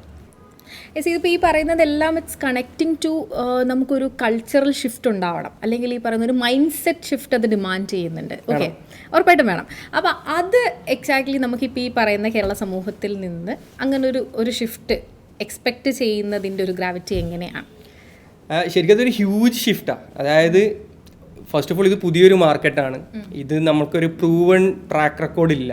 ഇപ്പം നമ്മൾ IT കുറിച്ച് നമ്മൾ സംസാരിക്കും, നമ്മൾ ബാംഗ്ലൂരിനെ കുറിച്ച് സിലിക്കൺ വാലിയെ കുറിച്ച് സംസാരിക്കുന്നു, അല്ലെങ്കിൽ ഇൻഡസ്ട്രീസിനെ കുറിച്ച് സംസാരിക്കും, നമ്മൾ അയൽ സംസ്ഥാനങ്ങളായ തമിഴ്നാടിനെ കുറിച്ചോ അല്ലെങ്കിൽ മഹാരാഷ്ട്രയെ കുറിച്ചോ ഗുജറാത്തിനെ കുറിച്ചൊക്കെ സംസാരിക്കാറുണ്ട്. പക്ഷേ ഇന്ത്യയിൽ ശരിക്കും അങ്ങനെ ഒരു സ്റ്റേറ്റ് ഇല്ലാത്തത് കൊണ്ട് തന്നെ ഇത് ശരിക്കും കംപ്ലീറ്റ്ലി ഒരു ഡിഫറെൻറ്റ് ഇൻഡസ്ട്രിയാണ്, ഡിഫറെൻറ്റ് എക്കണോമിയാണ്. ഇതുപോലെ ഒന്ന് ക്രിയേറ്റ് ചെയ്യുമ്പം ആളുകൾ അതിനെ വളരെ പോസിറ്റീവായിട്ട് കാണണം. ആ ഒരു എക്സ്പെരിമെൻറ്റേഷൻ അത് നമ്മളെപ്പോലത്തെ സ്റ്റാർട്ടപ്പ് ഫൗണ്ടേഴ്സ് എക്സ്പെരിമെൻറ്റ് ചെയ്യുമ്പോഴും അതിനെ വളരെ നല്ല രീതിയിൽ വളരെ പോസിറ്റീവ് ആറ്റിറ്റ്യൂഡ് കൂടി അതിനെ റിസീവ് ചെയ്യണം. ഈവൻ ഗവൺമെൻറ് അതിനെ മെഷേഴ്സ് എടുക്കുമ്പോഴും അതിനെ പോസിറ്റീവ്ലി അപ്ലോഡ് ചെയ്യേണ്ടതുണ്ട്. അപ്പോൾ ആ മൈൻഡ് സെറ്റ് ഷിഫ്റ്റ് ഭയങ്കര ഇമ്പോർട്ടൻ്റാണ്. കാരണം എക്സ്പെരിമെൻറ്റ് ചെയ്യുന്നത് കോപ്പി അടിക്കുന്നതിനേക്കാളും ഭയങ്കര ബുദ്ധിമുട്ടാണ്. ശരിക്കും ഞാൻ പലപ്പോഴും ഇവിടുത്തെ ആളുകൾ ഇപ്പോൾ ഗവൺമെൻറ്റ്സിനെ ക്രിട്ടിസൈസ് ചെയ്യുമ്പോൾ, ഏത് ഗവൺമെൻറ് ആയാലും ഗവൺമെൻറ്റിനെ ക്രിട്ടിസൈസ് ചെയ്യുമ്പോൾ അല്ലെങ്കിൽ നമ്മളുടെ കമ്പനീസിനെ ക്രിട്ടിസൈസ് ചെയ്യുമ്പോൾ അവരെപ്പോഴും പറയുന്നതാണ്, ഇപ്പോൾ ഒരു എക്സാമ്പിൾ മാനുഫാക്ചറിങ് എടുക്കുക. മാനുഫാക്ചറിങ് തമിഴ്നാട്ടിൽ ഇത്രയും വലിയ എക്കണോമി ഉണ്ട്, അല്ലെങ്കിൽ തമിഴ്നാട്ടിൽ അടിപൊളിയാണ്, അല്ലെങ്കിൽ ഗുജറാത്തിൽ അവരുടെ റവന്യൂ ഇത്രയാണ്, GDP ഇത്രയാണ്, മഹാരാഷ്ട്രയിൽ ആ ഇൻഡസ്ട്രി ഉണ്ട്, ഈ ഇൻഡസ്ട്രി ഉണ്ട് എന്നൊക്കെ പറയുമ്പോൾ നമ്മൾ ചിന്തിക്കേണ്ടത് അത് നമുക്കിവിടെ കോപ്പി അടിക്കാൻ പറ്റുമോ എന്നുള്ളതാണ്. അല്ലെങ്കിൽ അതുപോലെ ഇവിടെ ഇംപ്ലിമെൻറ്റ് ചെയ്യാൻ പറ്റുമോ എന്ന് ചോദിച്ചു കഴിഞ്ഞാൽ അത് പറ്റില്ല. കാരണം എപ്പോഴും മാനുഫാക്ചറിങ് യൂണിറ്റ്സിന് എന്ത് വേണം? ലാൻഡ് വേണം. കേരളം അങ്ങനെ വലിയൊരു സ്റ്റേറ്റ് അല്ല in terms of land area. അപ്പോൾ അതൊരിക്കലും നമുക്കിവിടെ അതേപോലെ കൊണ്ടുവരാൻ പറ്റില്ല. അപ്പോൾ നമുക്കൊരു 150 ഏക്കർ അല്ലെങ്കിൽ 500 ഏക്കർ എത്ര ക്യാമ്പസുകൾ അല്ലെങ്കിൽ എത്ര ഇൻഡസ്ട്രീസ് ഇവിടെ ഉണ്ടാക്കാൻ പറ്റുമെന്ന് ചോദിച്ചു കഴിഞ്ഞാൽ ലിറ്ററലി നോയാ, സ്പേസ് ഇല്ല. അപ്പോൾ നമുക്ക് ശരിക്കും എന്ത് ചെയ്യാൻ പറ്റില്ല, അതുപോലെ മാനുഫാക്ചറിങ് യൂണിറ്റ്സ് കൊണ്ടുവരാൻ പറ്റും. ഈ മാനുഫാക്ചറിങ് മാത്രമല്ല, നമ്മൾ ഹൈലി ലിറ്ററേറ്റ് സ്റ്റേറ്റ് ആയതുകൊണ്ട് തന്നെ എപ്പോഴും ഫാക്ടറീസിൽ എന്ത് വേണം, അവിടെ റിപ്പീറ്റേറ്റീവ് ടാസ്ക് ചെയ്യുന്ന അത്രയും ലിറ്ററേറ്റ് അല്ലാത്ത വലിയൊരു കമ്മ്യൂണിറ്റി വേണം വർക്കേഴ്സായിട്ട്. നമുക്ക് അങ്ങനെ ഒരു വർക്കിംഗ് കമ്മ്യൂണിറ്റി ഇല്ല. അപ്പോൾ അതുകൊണ്ട് അതും ലിറ്ററലി പോസിബിൾ അല്ല. അപ്പോൾ അത്തരം കാര്യങ്ങൾ നമ്മളിവിടെ കൂടുതൽ പോളിസീസ് കൊണ്ടുവരുമ്പോൾ അല്ലെങ്കിൽ കൂടുതൽ ഫാക്ടറീസ് ഒക്കെ നമ്മൾ വേണം എന്ന് പറഞ്ഞിട്ട് അല്ലെങ്കിൽ മറ്റൊരു സംസ്ഥാനത്തിനെ ഇമിറ്റേറ്റ് ചെയ്യാൻ വേണ്ടിയിട്ടൊക്കെ നമ്മൾ പറയുമ്പോൾ അത് ഇറ്റ് മേക്സ് നോ സെൻസ്. അതുപോലെ തന്നെയാണ് ശരിക്കും IT. അപ്പോൾ IT-യെ സംബന്ധിച്ച് IT-ക്ക് ഏറ്റവും വേണ്ടത് ഇൻഫ്രാസ്ട്രക്ചറാണ്. ഇൻഫ്രാസ്ട്രക്ചർ ഇൻ ദ ടേംസ് പീപ്പിളാണ് അവിടെ ഏറ്റവും ഇമ്പോർട്ടൻറ്റ്. അപ്പം പല സംസ്ഥാനങ്ങളിൽ നിന്നും പല രാജ്യങ്ങളിൽ നിന്നും ടാലൻസ് വന്നിട്ട് ഒരു സിറ്റിയിൽ വരുമ്പോഴാണ് അവിടെ ഒരു ശരിക്കും IT-ക്ക് ഒരു ഫൗണ്ടേഷൻ ലേ ചെയ്യുന്നത്, അത്രയും ടാലൻസ് വരുമ്പോൾ. പക്ഷേ നമുക്ക് കേരളത്തിൽ അങ്ങനെ ഒരു എക്കോസിസ്റ്റം ബിൽഡ് ചെയ്യാൻ പറ്റുമോ ചോദിച്ചു കഴിഞ്ഞാൽ നമുക്കൊരു മീഡിയോക്കർ ആവാൻ പറ്റുമായിരിക്കും. പക്ഷേ മറ്റൊരു സിലിക്കൺ വാലി ആവാൻ പറ്റുമോ, മറ്റൊരു ബാംഗ്ലൂർ ആവാൻ പറ്റുമോ എന്ന് ചോദിച്ചു കഴിഞ്ഞാൽ അതിൽ എനിക്ക് എത്രത്തോളം ഞാൻ അതിനെ സപ്പോർട്ട് ചെയ്യുന്നതെന്ന് ചോദിച്ചു കഴിഞ്ഞാൽ ഞാൻ അത്രയും ഷുവർ അല്ല അതുപോലെ ഇവിടെ ഇംപ്ലിമെൻറ്റ് ചെയ്യാൻ പറ്റുമോ എന്നുള്ളത്. കാരണം നമ്മൾ കുറച്ചും കൂടെ കൾച്ചർ ഡ്രിവണാണ്, നമ്മൾ കുറച്ചും കൂടെ പീപ്പിൾ ഡ്രിവണാണ്. നമ്മളൊരാളോട് സംസാരിക്കുമ്പോൾ അല്ലെങ്കിൽ നമ്മൾ ഒരു ഗ്യാതറിങ്ങിൽ ഇരിക്കുന്നത് വരെ മറ്റ് സംസ്ഥാനങ്ങളിൽ ഇരിക്കുന്നവർ അല്ലെങ്കിൽ മറ്റ് കൺട്രീസിലുള്ള ഇരിക്കുന്നവരായിട്ട് എൻ്റയർലി ഡിഫറെൻറ്റാണ്. അപ്പം ഇതിൽ ആ ഒരു കൾച്ചറൽ മിക്സ് എത്രത്തോളം ഈ IT സെക്ടറിന് അനുകൂലമായിട്ടാണ് വരുന്നതെന്ന് ചോദിച്ചു കഴിഞ്ഞാൽ ഇപ്പോൾ ആ ലൈഫ് സ്റ്റൈൽ സെൻസിൽ അപ്പം ബാംഗ്ലൂർ ഒരു നൈറ്റ് ലൈഫ് ഉള്ളതുപോലെ കേരളത്തിൽ നൈറ്റ് ലൈഫ് വേണം എന്ന് പറയുമ്പോൾ അത് എത്രത്തോളം പോസിബിൾ ആണെന്ന് എനിക്കറിയില്ല, ടു ബി ഹോണസ്റ്റ്. കാരണം ഞാൻ നോർത്ത് കേരളയിൽ നിന്ന് ആ ഭാഗത്ത് നിന്ന് വരുന്ന ഒരാളായതുകൊണ്ട് തന്നെ അവിടെയൊക്കെ ഈ Tier 1 Tier 2 സിറ്റീസ് ഇല്ലാത്തത് കൊണ്ട് തന്നെ അവിടുത്തെ ആളുകൾ ചിന്തിക്കുന്നതും ഒരു ബാംഗ്ലൂർ പോലുള്ള സിറ്റിയിൽ നിന്ന് ചിന്തിക്കുമ്പോൾ ഞാൻ അവിടുന്ന് 400 പേര് എംപ്ലോയീസ് ഉള്ള ഒരു കമ്പനി റൺ ചെയ്താണ്. അപ്പോൾ എനിക്കറിയാം അവിടുത്തെ ആളുകൾ ആ കൾച്ചറിലേക്കും കൂടെ മിക്സ് ആവുന്ന രീതിയിൽ വേണം ഞാൻ എൻ്റെ ഓഫീസിലെ കൾച്ചർ സെറ്റ് ചെയ്യാൻ. അപ്പം നമ്മൾ IT പോലത്തെ ഒരു ഇൻഡസ്ട്രി വേണം എന്ന് പറയുമ്പോൾ അല്ലെങ്കിൽ IT ഇൻഡസ്ട്രി മറ്റൊരു ബാംഗ്ലൂർ വേണം, മറ്റൊരു സിലിക്കൺ വാലി വേണമെന്ന് പറയുമ്പോൾ ഇങ്ങനത്തെ കുറേ ഡീമെറിറ്റ്സ് ഉണ്ട് അല്ലെങ്കിൽ ഇങ്ങനത്തെ കുറേ ചാലഞ്ചസ് ഉണ്ട് which is very difficult to overcome. അപ്പം മേ ബി നമുക്ക് നമ്മളുടേതായിട്ടുള്ള ഒരു IT സ്പേസ് ക്രിയേറ്റ് ചെയ്യാൻ പറ്റുമായിരിക്കും. പക്ഷേ ഈ പറഞ്ഞ പോലെ മറ്റൊരു സിലിക്കൺ വാലി പോസിബിൾ ആണെന്ന് എനിക്ക് തോന്നുന്നില്ല. അപ്പം അവിടെയും ശരിക്കും കൾച്ചർ ഷിഫ്റ്റ് വേണം. നമുക്ക് അവരുടെ പോലെ ആവണം അല്ലെങ്കിൽ ഇവരുടെ പോലെ ആവണം എന്ന് പറയുന്നതിന് പകരം നമുക്കൊരു കോർ സ്ട്രെങ്ത് ഉണ്ട്. നമ്മുടെ ലിറ്ററസി നമ്മുടെ സ്ട്രെങ്ത്താണ്, നമ്മുടെ ഇമാജിനേഷൻ പവർ നമ്മുടെ സ്ട്രെങ്ത്താണ്, നമ്മുടെ ആർട്ട് ഫോംസ് നമ്മുടെ സ്ട്രെങ്ത്താണ്, അപ്പോൾ അതേപോലെ നമ്മുടെ ഡയസ്പോറ നമ്മുടെ സ്ട്രെങ്ത്താണ്. അപ്പോൾ ഇതിനൊക്കെ യൂട്ടിലൈസ് ചെയ്തുകൊണ്ട് നമുക്ക് സ്വന്തമായിട്ട് ഒരു എക്കോണമി എങ്ങനെ ക്രിയേറ്റ് ചെയ്യാൻ പറ്റും, അതാണ് നമ്മൾ ട്രൈ ഔട്ട് ചെയ്യേണ്ടത്. അപ്പോൾ അതന്നെ ഒരു ഹ്യൂജ് മൈൻഡ് സെറ്റ് ഷിഫ്റ്റാണ്. ഗവൺമെൻറ് അങ്ങനെ ചിന്തിക്കണം, ആളുകൾ അങ്ങനെ ചിന്തിക്കണം. ആളുകൾ അങ്ങനെ ചിന്തിച്ചില്ലെങ്കിൽ ഗവൺമെൻറ്റിനെ പ്രഷറൈസ് ചെയ്യും, ഗവൺമെൻറ്റിന് ആ ഒരു ലിബർട്ടി കിട്ടില്ല അങ്ങനെ ഒരു ഡിഫറെൻറ്റ് വേയിലൂടെ പോകാൻ വേണ്ടിയിട്ട്. അപ്പോൾ ആ ഹ്യൂജ് മൈൻഡ് സെറ്റ് ഷിഫ്റ്റ് നടന്നു കഴിഞ്ഞാൽ നമ്മളെപ്പോലുള്ളവർക്ക് ഈസിയാണ്. അത് നടന്നില്ലെങ്കിലും അത് നടത്താൻ വേണ്ടി ട്രൈ ചെയ്യുക എന്നുള്ളതാണ് നമുക്ക് ചെയ്യാൻ പറ്റുന്ന കാര്യം. അതൊരു we are talking about a revolution that we do അല്ലേ. അത് ആരെങ്കിലും ഒരാൾ അത് ലീഡ് ചെയ്യുക, ഒരാൾ അത് ഇനീഷ്യേറ്റ് ചെയ്യുക എന്ന് പറയുന്നതാണ് എപ്പോഴും people become part of history, making breakthroughs. കാരണം ഇപ്പോഴും നമ്മൾ സംസാരിച്ചുകൊണ്ടിരിക്കുന്നത് ഇല്ലാത്തൊരു കാര്യത്തിനെ പറ്റിയിട്ടാണ്. ലൈക്ക് യുവർ എൻവിസാജിങ് അല്ലെങ്കിൽ നീ അത് വിഷനിലാണ് അത് കാണുന്നത് എന്നുള്ളിടത്താണ്. അപ്പോൾ അതുപോലെ ഇപ്പം looking back to what you have build, okay. അപ്പോൾ ഒരു 7-8 വർഷം നമ്മൾ ഹസിൽ ചെയ്ത് ഗ്രൈൻഡ് ചെയ്ത് ഗ്രിച്ചെടുത്തൊരു സംഭവം ബിൽഡ് ചെയ്യുന്നു എന്ന് പറയുന്നിടത്ത് പ്രത്യേകിച്ചും 2020s അല്ലെങ്കിൽ 2020-2021 ആ ഒരു കാലഘട്ടത്തിലൊക്കെ ഒരു ബൂം സ്റ്റാർട്ടപ്പ് എക്കോസിസ്റ്റത്തിലോ അല്ലെങ്കിൽ പുതിയതായ സംരംഭങ്ങൾ ബിൽഡ് ചെയ്ത ആൾക്കാർക്കോ എസ്പെഷ്യലി ടെക് ഇൻവോൾവ്ഡ് ആയിട്ടുള്ള പ്രത്യേകിച്ച് മെട്ടെക് പോലെയുള്ള പ്ലാറ്റ്ഫോംസ് ഒക്കെ ബിൽഡ് ചെയ്ത ആൾക്കാർക്ക് ഒരു കോവിഡ് ആനുകൂല്യം കിട്ടിയിട്ടുണ്ട്, നോട്ട് ഇൻ ഗ്രാൻഡ്സ് ഓർ. അപ്പോൾ എന്താ പറയുക, ഒരു സ്പേസ് ഇപ്പോൾ ഈ പറഞ്ഞതുപോലെ മാർക്കറ്റിൽ നമുക്ക് ഈ പറയുന്നത് വളരെ സ്ട്രഗ്ലിംഗ് ഫേസിൽ ഉണ്ടായിരുന്ന ആൾക്കാർ ഒരു ഒറ്റയടിക്ക് ഒരു ഷിഫ്റ്റ് ഉണ്ടാക്കാൻ ആ കോവിഡ് വന്ന സമയത്ത് പക്ഷേ അത് നമ്മൾ പ്ലേസ് ചെയ്തു എന്നുള്ളത് സംതിങ് എൽസ്. പക്ഷേ അപ്പോഴും അങ്ങനെ ഒരു ഷിഫ്റ്റാണ്. അത് വി കൻ സേ നമ്മളിപ്പോൾ ജീവിക്കുന്ന ഒരു പോസ്റ്റ് കോവിഡ് ഏരിയയിലാണ്, നമ്മളതിനെ സർവൈവ് ചെയ്തൊരു ജനറേഷനാണ് എന്ന് പറയുന്നത് തന്നെ ഈസ് എ ബിഗ് തിങ്. അപ്പോൾ അതുപോലെ ഹിസ്റ്റോറിക്കൽ ഒബിയസ്ലി. അപ്പോൾ അതുപോലെ ഇപ്പോൾ ഈ ആ ഒരു കാലഘട്ടത്തിൽ ബിൽഡ് ചെയ്യുകയും definitely in terms of traction വളരെ സക്സസ്ഫുൾ എന്ന് പറയപ്പെടുന്ന ഒരു സംരംഭം ബിൽഡ് ചെയ്തു എന്നുള്ള ഒരു കോണ്ടെക്സ്റ്റിൽ ആ കോവിഡ് ആനുകൂല്യത്തിന് കേരള ബിസിനസ് ഇക്കോസിസ്റ്റത്തിൽ എന്തുമാത്രം favour as an entrepreneur Ramees കിട്ടിയിട്ടുണ്ട്? ടു ബി ഹോണസ്റ്റ്, നമ്മളെപ്പോഴും India as a startup ecosystem പറയുമ്പം അവിടെ എട്ടെക്കിൽ നമ്മൾ കോവിഡ് റിലേറ്റഡ് ചെയ്തിട്ട് എപ്പോഴും പറയുന്നത് ഇൻവെസ്റ്റ്മെൻറ്റ്സ് ആണ്. കാരണം ആ സമയത്ത് ഒരുപാട് എട്ടെക്സിന് ഇൻവെസ്റ്റ്മെൻറ്റ് റേസ് ചെയ്യാൻ പറ്റി, ഒരുപാട് പേര് പ്രൊഡക്റ്റിനെ ഭയങ്കരമായിട്ട് മാർക്കറ്റ് ചെയ്തു എന്നുള്ളത്. But when it comes to കേരളത്തിൽ ശരിക്കും അങ്ങനെ വേവ് ഒന്നും ഉണ്ടായിട്ടില്ല. Like in terms of investments.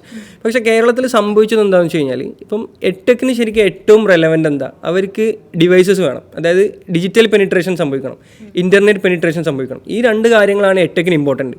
കാരണം ഈ രണ്ട് പെനിട്രേഷനെ ഡിപ്പെൻഡ് ചെയ്തിരിക്കും ഇവിടെ ഡെവലപ്പ് ആവുന്ന എല്ലാ എട്ടെക് പ്ലാറ്റ്ഫോംസിൻ്റെയും പെർഫോമൻസ്. അപ്പോൾ അൾട്ടിമേറ്റ്ലി ഇവിടുത്തെ സ്റ്റാർട്ടപ്പ് എക്കോ സിസ്റ്റത്തിന് നമ്മളെപ്പോഴും പറയാറുണ്ട് പ്രീ ജിയോ പോസ്റ്റ് ജിയോ എന്നൊക്കെ, അതായത് ജിയോൻ്റെ മുന്നേയും ജിയോൻ്റെ ശേഷം. കാരണം ജിയോ വന്നപ്പോൾ ഇൻ്റർനെറ്റ് പെനിട്രേഷൻ ഫാസ്റ്റായി, അത് എഗെയിൻ എല്ലാ ഇൻഡസ്ട്രിയെയും പോസിറ്റീവായിട്ട്, ഈവൻ എട്ടെക് അല്ല ഇ കൊമേഴ്സ് ആവട്ടെ എല്ലാം ലോജിസ്റ്റിക്സിലൊക്കെ ഒരുപാട് ഹെൽപ്പ് ചെയ്തിട്ടുണ്ട്.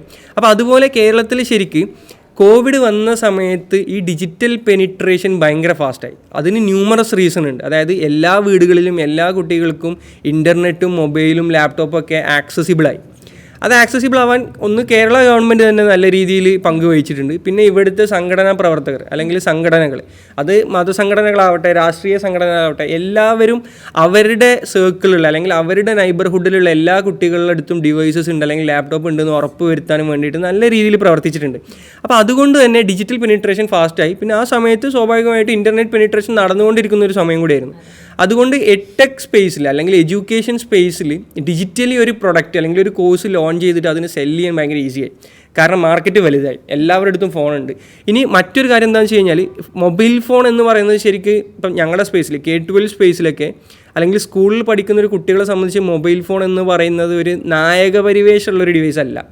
പേരൻസ് എപ്പോഴും ലിമിറ്റ് ചെയ്തിരുന്നത് അല്ലെങ്കിൽ കുട്ടികൾ യൂസ് ചെയ്യരുത് എന്ന് ഡയറക്റ്റ് ചെയ്തിരുന്ന ഒരു ഡിവൈസാണ് മൊബൈൽ ഫോൺ. ആ മൊബൈൽ ഫോണിനൊരു പോസിറ്റീവ് പരിവേഷം അല്ലെങ്കിൽ ഒരു നായക പരിവേഷം കൊണ്ടുവരാൻ ശരിക്കും ഗവൺമെൻറ് നല്ല റോൾ എടുത്തിട്ടുണ്ട്. അതായത് പെട്ടെന്ന് എന്ത് ചെയ്യുന്നു, നമുക്ക് കോവിഡ് വരുന്നു, സ്കൂൾസ് ക്ലോസ് ചെയ്യുന്നു, പെട്ടെന്ന് എല്ലാവരിലേക്കും ലാപ്ടോപ്പ് എത്തിക്കുന്നത് ഈസിയല്ല. അപ്പോൾ മൊബൈൽ ത്രൂ പഠിക്കാനും എല്ലാ കുട്ടികൾക്കും എഡ്യൂക്കേഷൻ ആക്സസിബിൾ ആവാനും ഗവൺമെൻറ് തന്നെ ആ ഒരു ബോധവൽക്കരണം അവർ ഇനീഷ്യേറ്റ് ചെയ്തു. അപ്പോൾ മൊബൈലിൽ നിന്ന് നിങ്ങൾക്ക് പഠിക്കാം. അപ്പോൾ ഗവൺമെൻറ് അങ്ങനെ ചെയ്തതുകൊണ്ട് തന്നെ പല സംസ്ഥാനങ്ങളിലും കുട്ടികൾക്ക് ലോസ്റ്റ് ലേണിംഗ് സംഭവിച്ചപ്പോൾ, അതായത് അവർ പഠിച്ച കാര്യങ്ങൾ അവർ മറന്നു, അവർക്ക് ഒരു ഹോൾ 1.5 ഇയേഴ്സിലേക്കുള്ള കരിക്കുലം അവർ കവർ ചെയ്തില്ല. ആ സമയത്ത് കേരളത്തിലെ കുട്ടികൾക്ക് ഇതൊക്കെ ഒരു പരിധി വരെ ഇവർക്കിത് കവർ ചെയ്ത് പോകാൻ പറ്റി. സ്കൂളുകൾക്ക് ക്ലാസ്സുകൾ കൊടുക്കാനും എല്ലാ കുട്ടികൾക്കും ക്ലാസ്സുകൾ അറ്റൻഡ് ചെയ്യാനൊക്കെ പറ്റി. അപ്പോൾ ആ ഒരു ആക്സസിബിൾ എഡ്യൂക്കേഷൻ എന്ന് പറയുന്ന തീമിൽ നിന്നുകൊണ്ട് അവർ ഇതിനെ പ്രൊമോട്ട് ചെയ്തതുകൊണ്ട് കുട്ടികൾക്ക് സ്മാർട്ട് ഫോൺ എന്ന് പറയുന്നത് ഒരു എൻ്റർടൈൻമെൻറ്റ് പേർപ്പസ് മാത്രമല്ല, അതൊരു ലേണിംഗ് പേർപ്പസിന് യൂസ് ചെയ്യാമെന്നുള്ളൊരു പേഴ്സ്പെക്റ്റീവ് വന്നു. അപ്പോൾ അത് അഗെയിൻ എഡ്യൂക്കേഷൻ അല്ലെങ്കിൽ എഡ്ടെക് ഇൻഡസ്ട്രിക്ക് ഭയങ്കര ഹെൽപ്ഫുൾ ആയിട്ടുള്ളൊരു ഒരു ഗെയിനാണെന്ന് വേണമെങ്കിൽ പറയാം ആ കോവിഡ് സമയത്ത്. അപ്പം അങ്ങനെ നോക്കിക്കഴിഞ്ഞാൽ കോവിഡ് സമയത്ത് തന്നെയാണ് ഇപ്പം കേരളത്തിലുള്ള ഒരുവിധ എട്ടെക്സ് ഒക്കെ ബൂമായിട്ടുള്ളത്, അല്ലെങ്കിൽ പോസ്റ്റ് കോവിഡ് സമയത്ത് തന്നെയാണ് വന്നിട്ടുള്ളത്. ഇൻ്റർവെല്ലും ആ സമയത്ത് വന്നിട്ടുള്ളത് തന്നെയാണ്. പക്ഷേ when comparing to other states അല്ലെങ്കിൽ അതർ കൺട്രീസുമായിട്ട് കമ്പയർ ചെയ്യുമ്പം നമ്മളൊരിക്കലും ആ ഒരു വാല്യുവേഷൻ ബേസിസിലല്ല നമ്മുടെ എട്ടെക് എഡ്യൂക്കേഷൻ പോയിരുന്നത്. അതെപ്പോഴും വാല്യൂ ബേസ്ഡ് തന്നെ ആയിരുന്നു. അതുപോലെ ഈ പെനിട്രേഷൻസ് സംഭവിച്ചപ്പം നമ്പർ ഓഫ് പ്ലാറ്റ്ഫോംസും നമ്പർ ഓഫ് സ്റ്റാർട്ടപ്സും ഭയങ്കരമായിട്ട് കൂടി. അതെല്ലാം ഇതിൻ്റെ പേർക്സ് തന്നെയാണ്, കോവിഡിൻ്റെ പേർക്സ് തന്നെയാണ്. പക്ഷെ അത് നമ്മുടെ എക്കണോമിയും നമ്മുടെ ഇവിടുത്തെ സൊസൈറ്റിയും നമ്മുടെ ഗവൺമെൻറ്റൊക്കെ എടുത്ത ഇനീഷ്യേറ്റീവ്സ് കാരണം ഒരു ഡിഫറെൻറ്റ് രീതിയിലായെന്ന് മാത്രം. ഡെഫിനറ്റ്ലി അതിനകത്തൊരു യൂത്ത് ഇന്റർവെൻഷൻ ഉണ്ട്. അവിടെയാണ് ഈ പറയുന്ന പോലെ പുതിയ തലമുറയിലെ ബിൽഡ് ചെയ്യുന്ന ആൾക്കാർ അതെങ്ങനെ വളരെ കൃത്യമായിട്ട് അത് ഐഡന്റിഫൈ ചെയ്തു, നമ്മൾ അവിടെ എന്ത് പ്ലേസ് ചെയ്തു എന്നുള്ളതും. ചിലരുടെ ടൈമിംഗ് അപാരമായിരുന്നു. ഇതേപോലെ തന്നെയാണ് ഒരു ഡിജിറ്റൽ സ്പേസിൽ സ്റ്റാർട്ടപ്പ് ഫൗണ്ടേഴ്സ് ഒരു വിസിബിലിറ്റി അല്ലെങ്കിൽ ഒരു എന്താ ഒരു പ്രസൻസ് കാണിക്കാൻ വേണ്ടിയിട്ട് വളരെ എഫേർട്ട് എടുത്ത് കാര്യങ്ങൾ ചെയ്യുന്ന പോലെ ഒരു ട്രെൻഡ് അടുത്ത കാലങ്ങളിലായി കാണുന്നു എന്നുള്ളത്. അപ്പോൾ അതിനെ പറ്റിയിട്ട് ഒരു വിസിബിലിറ്റി ക്രിയേറ്റ് ചെയ്യാൻ വേണ്ടി ഫൗണ്ടർ ആ സെൻസ് ഓഫ് ഒരു എഫേർട്ട് എടുക്കേണ്ട ആവശ്യമുണ്ടോ? അത് ശരിക്ക് ഓരോരുത്തർക്കും ഓരോ പേഴ്സ്പെക്റ്റീവാണ്, പേഴ്സണൽ ഒപ്പീനിയൻസ് ഉണ്ടാവും. ഇപ്പോൾ എന്നെ സംബന്ധിച്ച് ഇപ്പം ഞാൻ സോഷ്യൽ മീഡിയയിൽ ആക്റ്റീവാണ്. ഞാൻ ഇൻസ്റ്റാഗ്രാമിൽ വീഡിയോസ് ചെയ്യാറുണ്ട്, യൂട്യൂബിൽ വീഡിയോസ് ചെയ്യാറുണ്ട്. ഇൻസ്റ്റാഗ്രാമിൽ എനിക്ക് വീഡിയോസ് ചെയ്യാൻ ഇഷ്ടമാണ്, ഞാൻ വീഡിയോസ് ചെയ്യുന്നു. യൂട്യൂബിൽ എന്താണെന്ന് വെച്ച് കഴിഞ്ഞാൽ എനിക്ക് ഉള്ളിലൊരു ടീച്ചറുണ്ട്, അപ്പോൾ എനിക്ക് പഠിപ്പിക്കാൻ ഇഷ്ടം. ഒരു കാലത്ത് ഞാൻ കെമിസ്ട്രി പഠിപ്പിച്ചു, മാത്സ് പഠിപ്പിച്ചു, ലോ പഠിപ്പിച്ചിട്ടുണ്ട്, എഞ്ചിനീയറിംഗ് സ്റ്റുഡൻസിനെ പഠിപ്പിച്ചിട്ടുണ്ട്. ഇപ്പം സ്റ്റാർട്ടപ്പ് ഫൗണ്ടേഴ്സിനെ പഠിപ്പിക്കാൻ തോന്നി, യൂട്യൂബ് ഞാൻ അങ്ങനെ ഒരു ലേണിംഗ് സ്പേസ് ആക്കി മാറ്റി അവിടെ ഞാൻ വീഡിയോസ് ഇടുന്നു. ഇതൊക്കെയാണ് എൻ്റെ കൈൻഡ് ഓഫ് ഡെഫിനിഷൻസ്. പക്ഷേ ഇത് എനിക്ക് വിസിബിലിറ്റി തരുന്നുണ്ടോ വെച്ച് കഴിഞ്ഞാൽ വിസിബിലിറ്റി തരുന്നുണ്ട്. പക്ഷേ ഇത് വിസിബിലിറ്റി ക്രിയേറ്റ് ചെയ്യാനും വേണ്ടിയിട്ടല്ല ഞാൻ അത് ചെയ്യുന്നത്. അങ്ങനെ ചെയ്യാണെങ്കിൽ ഞാൻ കുറച്ചും കൂടെ സിസ്റ്റമാറ്റിക് ആയിട്ട് ഒരു ടീമിനൊക്കെ വെച്ചിട്ട് ചെയ്യുമായിരുന്നു. അങ്ങനെ ചെയ്യുന്ന ഫൗണ്ടേഴ്സും ഉണ്ട്. അപ്പം മേ ബി നാളെ അങ്ങനെ ചെയ്തു എന്നും വരാം, ചിലപ്പോൾ ഇതിനെ കൊമേഴ്ഷ്യലൈസ് ചെയ്യാം, ഒക്കെ സംഭവിക്കാം. പക്ഷേ വിസിബിലിറ്റി വേണമെന്ന് വെച്ച് കഴിഞ്ഞാൽ എൻ്റെ ഒരു പേഴ്സണൽ ഒപ്പീനിയൻ, നമുക്ക് ആ വിസിബിലിറ്റിയെ മോണിറ്റൈസ് ചെയ്യാൻ പറ്റുമെങ്കിൽ നമുക്ക് വിസിബിലിറ്റി ആവാം. ആ വിസിബിലിറ്റിയും വേണ്ടിയിട്ട് നമുക്ക് എഫേർട്ട് എടുക്കുന്നതും സെൻസാണ്. പക്ഷേ ഇപ്പോൾ സംഭവിക്കുന്നത് എന്താ വെച്ച് കഴിഞ്ഞാൽ, ഇപ്പം പോസ്റ്റ് കോവിഡ് കാലഘട്ടത്തിൽ സോഷ്യൽ മീഡിയ ഭയങ്കര ആക്റ്റീവായി. സോഷ്യൽ മീഡിയയിൽ എല്ലാവരും എല്ലാ പ്ലാറ്റ്ഫോംസിലും ഉണ്ട്. അപ്പം പലരും സോഷ്യൽ മീഡിയയിൽ ഇൻഫ്ലുവൻസേഴ്സ് പോലെയാണ്. അവർ പല രീതിയിൽ ഇൻഫ്ലുവൻസ് ചെയ്യുന്നു, കോണ്ടന്റ് ക്രിയേറ്റ് ചെയ്യുന്നു.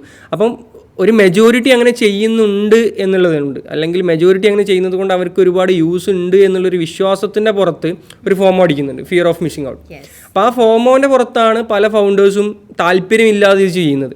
അപ്പോൾ താല്പര്യമില്ലാതെ അങ്ങനെ ചെയ്യുന്നവർ അത് ചെയ്യേണ്ട ആവശ്യമില്ല എന്നുള്ളതാണ് എൻ്റെ ഒരു പേഴ്സണൽ ഒപ്പീനിയൻ. കാരണം അവർക്ക് they have better things to do. അവർക്ക് ചെയ്യാൻ പറ്റുന്ന അവരുടെ സ്ട്രെങ്ത് ആയിട്ടുള്ള കാര്യങ്ങൾ ഉണ്ടാവും, അവർ അതിൽ ഫോക്കസ് ചെയ്യുക. ഇനി മറ്റൊരു വിഭാഗം എന്ന് പറഞ്ഞു കഴിഞ്ഞാൽ സ്വാഭാവികമായിട്ടും ഈ visibility is somehow related to fame. ഇപ്പോൾ ഫെയിം എന്ന് പറയുന്നത് ശരിക്കും മണി പോലെ, വെൽത്ത് പോലെ ഒരു പേർക്കാണ്. അത് നമുക്ക് കിട്ടിക്കഴിഞ്ഞാൽ, കിട്ടുന്നവർക്ക് അതിൻ്റെ സുഖം കിട്ടിക്കഴിഞ്ഞാൽ പിന്നെ അത് അഡിക്റ്റീവ് ആണെന്നൊക്കെ പറയാറുണ്ട്. അപ്പോൾ ആ ഫെയിമിൽ അഡിക്റ്റഡ് ആകുമ്പോൾ എന്താണെന്ന് വെച്ച് കഴിഞ്ഞാൽ that is basically distraction. Fame ഉണ്ടാവുന്നത് എഗെയിൻ നമുക്ക് മോണിറ്റൈസ് ചെയ്യാൻ പറ്റുന്നുണ്ടെങ്കിൽ ഇറ്റ്സ് ഓക്കെ. അത് മോണിറ്റൈസേഷൻ ആവണം അതിലെ പ്രയോറിറ്റി, അല്ലെങ്കിൽ മോണിറ്റൈസേഷൻ ആവണം പ്രൈമറി ഫോക്കസ്. പക്ഷേ മോണിറ്റൈസേഷൻ സെക്കൻഡറി ഫോക്കസും പ്രൈമറി ഫോക്കസും ഫെയിമും ആകുമ്പം അത് ഡിസ്ട്രാക്ഷനാണ്. അതൊരു സ്റ്റാർട്ടപ്പ് ഫൗണ്ടർക്ക് ചേർന്നതല്ല എന്നുള്ളതാണ് എൻ്റെ പേഴ്സണൽ ഒപ്പീനിയൻ. ഇപ്പം നമ്മൾ കോവിഡ് കാലത്ത് ബെനിഫിറ്റ് ചെയ്തു, അല്ലെങ്കിൽ നമ്മൾ അതിനെ സ്ട്രീംലൈൻ ചെയ്തു എന്ന് പറയുന്നതും അതിൻ്റെ ഔട്ട്കം നമ്മൾ നല്ല രീതിയിൽ എടുക്കാൻ പറ്റി എന്ന് പറഞ്ഞു ഇനിഷ്യേറ്റീവ്സ് ഉണ്ടായിട്ടുണ്ട്.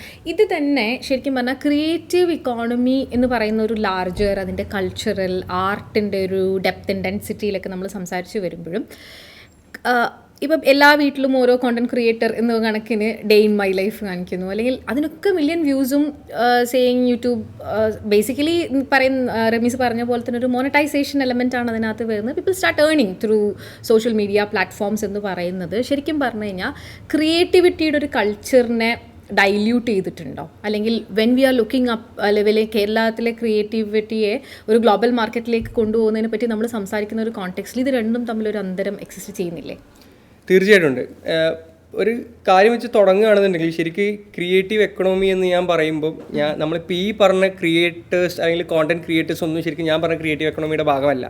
പക്ഷെ അവിടെ ഉള്ള പ്രശ്നം എന്ന് വെച്ച് കഴിഞ്ഞാൽ ഈ ക്രിയേറ്റേഴ്സ്, അതായത് daily day in my life ചെയ്യുന്നത് അല്ലെങ്കിൽ പ്രാങ്ക്സ് ചെയ്യുന്നത്, ഇത്തരം ഇവർ കോണ്ടന്റ് ക്രിയേറ്റേഴ്സാണ്. അപ്പോൾ ഇവരുണ്ടാക്കുന്നത് കോണ്ടന്റ് ആണ്. അത് നമുക്ക് മോണിറ്റൈസ് ചെയ്യാൻ പറ്റുമെന്ന് വെച്ച് കഴിഞ്ഞാൽ ഇപ്പോൾ യൂട്യൂബ് റവന്യൂ കിട്ടും, അല്ലെങ്കിൽ ഒരു കൊളാബറേഷൻ്റെ റവന്യൂ കിട്ടുമായിരിക്കും. പക്ഷേ ഇതൊന്നും നമുക്കൊരു IP ആക്കി മാറ്റാൻ പറ്റില്ല. അപ്പോൾ എൻ്റെ ഒരു ദിവസത്തെ ജേണി അതിനൊരു IP ആക്കി നമുക്ക് മാറ്റാൻ പറ്റില്ലല്ലോ. അപ്പോൾ ഞാൻ പറഞ്ഞ ക്രിയേറ്റീവ് എക്കണോമി എന്ന് പറയുന്നത് it's more related to IPs. അപ്പോൾ ഈ ക്രിയേറ്റേഴ്സ് ആക്ച്വലി ഇത് എല്ലാ ഇൻഡസ്ട്രിയിലുണ്ട്. ഇത് US UK അറബ് കൺട്രീസിലുണ്ട്. എല്ലാ ഇൻഡസ്ട്രിയിലും എല്ലാ രാജ്യങ്ങളിലുള്ളതാണ് ഇത്തരത്തിലുള്ള ഇൻഫ്ലുവൻസേഴ്സ് അല്ലെങ്കിൽ കോണ്ടന്റ് ക്രിയേറ്റേഴ്സ്. അത് ശരിക്കും അതിൻ്റെ ഭാഗമായിട്ട് നടക്കും. പക്ഷേ ഇവിടെ പ്രശ്നം എന്താ വെച്ച് കഴിഞ്ഞാൽ ഈ കോണ്ടന്റ് ക്രിയേറ്റേഴ്സ് എല്ലാവരും കാശുണ്ടാക്കുന്നു. അതുകൊണ്ട് തന്നെ എല്ലാ വീട്ടിലും എന്ത് ചെയ്യുന്നു, എല്ലാ വീട്ടിലും ഒരു ഇൻഫ്ലുവൻസർ അല്ലെങ്കിൽ ഒരു കോണ്ടന്റ് ക്രിയേറ്റർ എന്നുള്ള രീതിയിൽ ഉണ്ടായിട്ട് വരുന്നുണ്ട്. അപ്പം അത് നമ്മൾ കൺസ്യൂം ചെയ്യുന്നുണ്ട്. ഒരു എക്സാമ്പിൾ എടുക്കുകയാണെന്നുണ്ടെങ്കിൽ ഒരു ആർട്ടിസ്റ്റ് ഉണ്ട്, ഒരു ഡേ ഇൻ മൈ ലൈഫ് ചെയ്യുന്ന ഒരു ഇൻഫ്ലുവൻസർ ഉണ്ട്. ഇതിൽ ആരാണ് കൂടുതൽ മോണിറ്റൈസ് ചെയ്യപ്പെടുന്നത് അല്ലെങ്കിൽ ആരാണ് കൂടുതൽ കാശ് ഉണ്ടാക്കുന്നതെന്ന് ചോദിച്ചു കഴിഞ്ഞാൽ ഒരു പക്ഷേ ഈ ഇൻഫ്ലുവൻസർ ആയിരിക്കാം. അതിപ്പോൾ ഇപ്പോൾ ഹനാൻഷാനെ എടുത്തു കഴിഞ്ഞാൽ ഹനാൻഷ പാട്ട് പാടുന്നുണ്ട്, ഹനാൻഷ ഡേ ഇൻ മൈ ലൈഫ് ചെയ്യുന്നുണ്ട്. പക്ഷേ ആളുകളെ കൂടുതൽ ഇൻഫ്ലുവൻസ് ചെയ്യുന്നത് അല്ലെങ്കിൽ ആളുകൾ കൂടുതൽ റെക്കഗ്നൈസ് ചെയ്യുന്നത് ആ ഡേ ഇൻ മൈ ലൈഫ് വീഡിയോസിലൂടെ ആയിരിക്കാം. അപ്പോൾ നമ്മൾ എന്ത് കോണ്ടന്റ് കൊടുക്കുന്നു എന്നുള്ളതിനനുസരിച്ച് നമ്മുടെ മാർക്കറ്റ് അതിനനുസരിച്ച് അഡാപ്റ്റ് ആവും. അങ്ങനെ ഒരു പ്രശ്നം ഇവിടെ ആക്ച്വലി സംഭവിക്കുന്നുണ്ട്.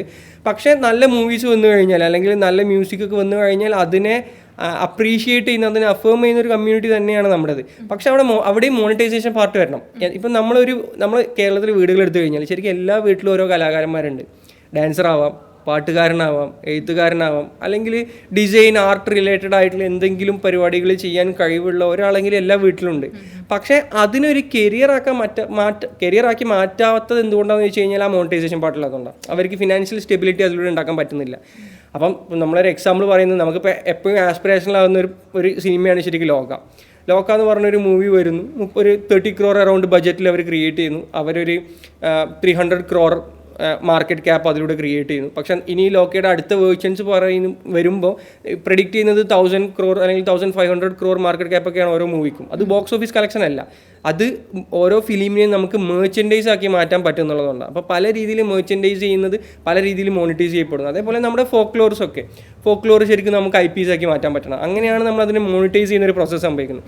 അപ്പോൾ അത് ചെയ്യാത്തത് കൊണ്ട് തന്നെയാണ് നമുക്ക് എന്ത് ചെയ്യുന്നത്, അവിടെ കരിയർ ബിൽഡ് ആവാൻ പറ്റാത്തത്. ഒരാൾക്ക് കരിയർ ബിൽഡ് ചെയ്യാൻ പറ്റുന്നില്ല, അല്ലെങ്കിൽ അവർക്ക് അതിന് സീരിയസ് ആയിട്ട് ചിന്തിക്കാൻ പറ്റുന്നില്ല. ഇപ്പോൾ എസ്പെഷ്യലി ഇപ്പോൾ എല്ലാ വീട്ടിലും ഇൻഫ്ലുവൻസേഴ്സ് ഉണ്ടായതിൻ്റെ റീസൺ എന്ന് പറഞ്ഞാൽ ഇൻഫ്ലുവൻസേഴ്സിൻ്റെ ലൈഫ് സ്റ്റൈലാണ്. അവരുടെ ലൈഫ് സ്റ്റൈല് ഡോക്യുമെൻ്റ് ചെയ്യപ്പെടുന്നു. അതിൽ ആ ലൈഫ് സ്റ്റൈൽ മാറുന്നത് അവർക്ക് കാണാൻ പറ്റുന്നുണ്ട്. അത് മാറിയില്ല എന്നുള്ളത് വേറെ ചോദ്യം. പക്ഷേ ആ വീഡിയോസിലൂടെ അവർക്ക് കാണാൻ പറ്റുന്നുണ്ട്. അപ്പോൾ അത് ഇൻഫ്ലുവൻസ് ചെയ്യുന്നുണ്ട്. അപ്പോൾ നാളെ ഇവിടെ ഒരു സിനിമാക്കാരൻ, ഒരു തിരക്കഥാകൃത്ത്, അല്ലെങ്കിൽ ഒരു പാട്ടുകാരൻ, അല്ലെങ്കിൽ ഒരു വീട്ടിലിരുന്നു കൊണ്ട് ഗെയിം ഡിസൈൻ ചെയ്യുന്ന ഒരു ചെറിയ പയ്യൻ, ഇവൻ്റെ ലൈഫിൽ വരുന്ന മാറ്റങ്ങൾ തന്നെ ആയിരിക്കും ഏറ്റവും കൂടുതൽ ആളുകൾ ഇൻഫ്ലുവൻസ് ചെയ്യുക. അപ്പോൾ ആ മാറ്റങ്ങൾ വരണമെങ്കിൽ അതിനെ നമ്മൾ മോണിറ്റൈസ് ചെയ്യണം. ഒരു കുട്ടിക്ക് ഒരു +2 പഠിക്കുന്ന അല്ലെങ്കിൽ 18 വയസ്സിന് 20 വയസ്സിന് ഇടയിലുള്ള ഒരു പയ്യന് വീട്ടിലിരുന്നു കൊണ്ട് കോഡ് ചെയ്യാണ്ട് ഒരു ഗെയിം ക്രിയേറ്റ് ചെയ്യുകയും ആ ഗെയിമിനെ ഒരു ഗ്ലോബൽ സ്റ്റാൻഡേർഡ്സിൽ മാർക്കറ്റിലേക്ക് കൊണ്ടുവരികയും അതിനെ വിൽക്കാനും പറ്റിക്കഴിഞ്ഞാൽ അതൊരു നെക്സ്റ്റ് റെവല്യൂഷനാണ്. അത് നാളെ 100 150 കുട്ടികളെ അല്ലെങ്കിൽ ഒരു 1000 കുട്ടികളെ ഗെയിം ക്രിയേറ്റ് ചെയ്യാനും വേണ്ടിയിട്ട് ഹെൽപ്പ് ചെയ്യും. അതുപോലെ നമുക്കിപ്പോൾ ഇവിടുന്ന് ലോക്കേ ഉണ്ടായി, അത് ഒരു സൗത്ത് ഇന്ത്യൻ പ്രോഡക്റ്റാണ്. അത് നാളെ ചിലപ്പോൾ പാൻ ഇന്ത്യൻ ആവാം, ചിലപ്പോൾ ഗ്ലോബലി പോവാം. പക്ഷേ അത് ക്രിയേറ്റേഴ്സിന് കൊടുക്കുന്ന ഒരു ഇൻസ്പിറേഷൻ എന്താണെന്ന് വെച്ച് കഴിഞ്ഞാൽ അടുത്തൊരു സ്പൈഡർമാൻ അല്ലെങ്കിൽ അടുത്തൊരു അവതാർ അല്ലെങ്കിൽ അടുത്തൊരു സ്ട്രേഞ്ചർ തിങ്സ് കേരളത്തിൽ നിന്ന് ബിൽഡ് ചെയ്യാൻ പറ്റും. അപ്പോൾ കേരളത്തിൽ നിന്ന് ബിൽഡ് ചെയ്യുമ്പോൾ നമ്മുടെ ടെക്നീഷ്യൻസിൻ്റെ സ്കില്ല് അല്ലെങ്കിൽ നമ്മുടെ സ്റ്റോറി ടെല്ലിംഗ് സ്കില്ലൊക്കെ വെച്ചിട്ട് ശരിക്കും സ്ട്രേഞ്ചർ തിങ്സിനേക്കാളും റെവല്യൂഷണറി ആയിട്ടുള്ള ഒരു IP നമുക്ക് ഇവിടുന്ന് ബിൽഡ് ചെയ്യാൻ പറ്റും. അതൊരു 1/10 കോസ്റ്റിൽ ബിൽഡ് ചെയ്യാൻ പറ്റും. കാരണം നമ്മളിവിടെ ടെക്നീഷ്യൻസ് അത്രയും അതിന് അടിപൊളിയാണ്. അപ്പോൾ നെറ്റ്ഫ്ലിക്സ് പോലുള്ള ഒരു സ്റ്റുഡിയോ കമ്പനിക്ക് അല്ലെങ്കിൽ ഒരു എൻ്റർടൈൻമെൻറ്റ് കമ്പനിക്ക് അവർക്ക് സ്ട്രേഞ്ചർ തിങ്സ് ഇറക്കാനും വേണ്ടിയിട്ട് അവർ സെറ്റ് ചെയ്യുന്ന ആ സെറ്റപ്പ്, അത് ആനിമേഷൻ ആവട്ടെ, VFX ആവട്ടെ, അതിൻ്റെ സ്റ്റുഡിയോ സെറ്റപ്പ് ആവട്ടെ, അതിൻ്റെയൊക്കെ 1/10 കോസ്റ്റ് മതി നമ്മുടെ ഇവിടെ ടെക്നീഷ്യൻസിന് വർക്ക് ചെയ്യാനും. അതുപോലെ തന്നെ നമ്മുടെ ഇവിടുത്തെ മാൻ പവർ കോസ്റ്റ് ആവട്ടെ, ഈവൻ ഇവിടെ സ്റ്റുഡിയോ സെറ്റപ്പ് അല്ല, ഇവിടെ നമ്മൾ മൂവീസിൽ ശ്രദ്ധിച്ചിട്ടില്ല, എല്ലാം നാച്ചുറലാണ്. ഇപ്പോൾ എക്കോ മൂവി ഇറങ്ങി, ഈ എക്കോ മൂവി നെറ്റ്ഫ്ലിക്സിൽ അവർ പ്രൊഡ്യൂസ് ചെയ്യുകയാണെന്നുണ്ടെങ്കിൽ അല്ലെങ്കിൽ നെറ്റ്ഫ്ലിക്സ് ആണ് ഇത് ചെയ്യുന്നതെന്നുണ്ടെങ്കിൽ അവർക്ക് ഇതിൻ്റെ ഒരു 10x കോസ്റ്റ് ആയിട്ടുണ്ടാവും. അത്രയും ലൈറ്റിംഗ് സെറ്റപ്പും ആ ഒരു നേച്ചറൊക്കെ അവർക്ക് സ്റ്റുഡിയോന്ന് കാണിക്കാൻ. പക്ഷെ നമുക്ക് എന്താ വെച്ച് കഴിഞ്ഞാൽ നമ്മളെ ടെക്നീഷ്യൻസ് നാച്ചുറിൻ്റെ ലൈറ്റ് ഉപയോഗിച്ചിട്ട് ഫിലിം ക്രിയേറ്റ് ചെയ്യാൻ അറിയുന്നവരാണ്. ആ ടെക്നിക്കൽ സ്കില്ല് അവർക്കുണ്ട്. ഇത് എല്ലാ ഇൻഡസ്ട്രീസിലുണ്ട്. ഇപ്പോൾ ഗെയിമിംഗ് ആവട്ടെ, VFX ആവട്ടെ, ഏത് ഇൻഡസ്ട്രി എടുത്തു കഴിഞ്ഞാലും നമുക്ക് അത്തരത്തിൽ സ്റ്റോറി പറയാനുള്ള ഒരു നാച്ചുറൽ ടാലൻ്റ് ഉണ്ട്. അപ്പോൾ ഇത് മോണിറ്റൈസ് ചെയ്ത് കഴിഞ്ഞാൽ ഈ പറഞ്ഞ പോലെ നമുക്കൊരു 1/10 കോസ്റ്റിൽ നെക്സ്റ്റ് സ്പൈഡർമാൻ ഇവിടുന്ന് ക്രിയേറ്റ് ചെയ്യാം, അവതാർ ക്രിയേറ്റ് ചെയ്യാം, സ്റ്റാർ വാർസ് ക്രിയേറ്റ് ചെയ്യാം. ഇതൊക്കെ $1 ബില്യൺ ഇൻഡസ്ട്രീസാണ്. ഇപ്പോൾ സ്പൈഡർമാൻ എന്ന് പറയുന്ന മൂവി അത് മേ ബി ഒരു 5 ഇയേഴ്സിലൊരു മൂവിയൊക്കെ ആയിരിക്കും ഇറങ്ങുന്നുണ്ടാവുക. പക്ഷേ എല്ലാ വർഷവും അവർക്ക് ബില്യൺസ് റവന്യൂ ഉണ്ട് അതിൻ്റെ സ്റ്റുഡിയോ, ആ IP ഓൺ ചെയ്യുന്ന സ്റ്റുഡിയോക്ക്. അപ്പോൾ അത് ഫിലിം എന്ന് പറയുന്നത് അതൊരു 3 hour എൻ്റർടൈൻമെൻറ്റ് മാത്രമല്ല, അതിനവർ മോണിറ്റൈസ് ചെയ്തു, അവർ മേർച്ചൻഡൈസ് ചെയ്തു.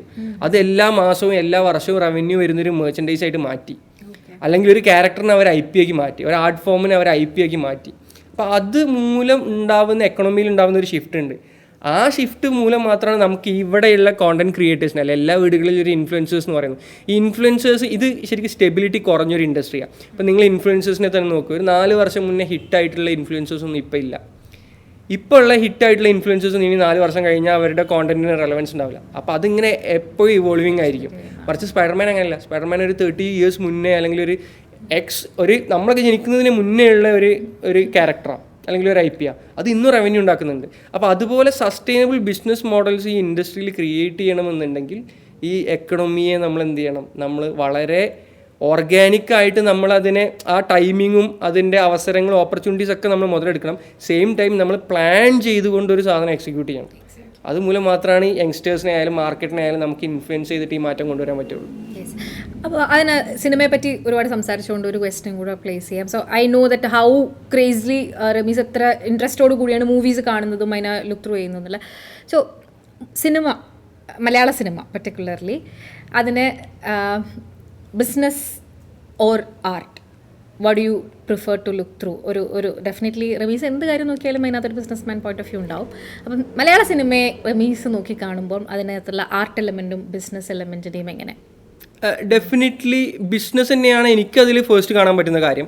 കാരണം അൾട്ടിമേറ്റ്ലി ഒരു സിനിമ എന്ന് പറയുന്നത് എന്താ, അത് നമ്മൾ ജനങ്ങൾക്ക് കൊടുക്കുന്ന ഒരു എൻ്റർടൈൻമെൻ്റ് ആണ്. അപ്പം കസ്റ്റമർ പേഴ്സ്പെക്റ്റീവിൽ അത് എൻ്റർടൈൻമെൻ്റ് ആയിരിക്കും. പക്ഷേ ഒരു സിനിമയുടെ ഒരു ഹോൾ പ്രോസസ്സിൽ ഇപ്പം ഒരു 200 സിനിമ ഇറങ്ങുന്നു മലയാള സിനിമയിൽ, ഒരു വർഷം 200 ഇറങ്ങുന്നുണ്ടെന്ന് വിചാരിക്കും. പക്ഷേ 200 അല്ല പ്ലാൻ ചെയ്യപ്പെടുന്നത്, ഒരു 1000 ഫിലിംസ് പ്ലാൻ ചെയ്യപ്പെടുന്നുണ്ട്. അതിൽ 200 ഇറങ്ങുന്നുള്ളൂ. ആ 200 ഇറങ്ങുന്നതിൽ തന്നെ ഒരു 20 മാക്സിമം 20 ബോക്സ് ഓഫീസിൽ എന്ത് ചെയ്യുന്നുള്ളൂ, കളക്ഷൻ ഉണ്ടാക്കുന്നേ ഉള്ളൂ.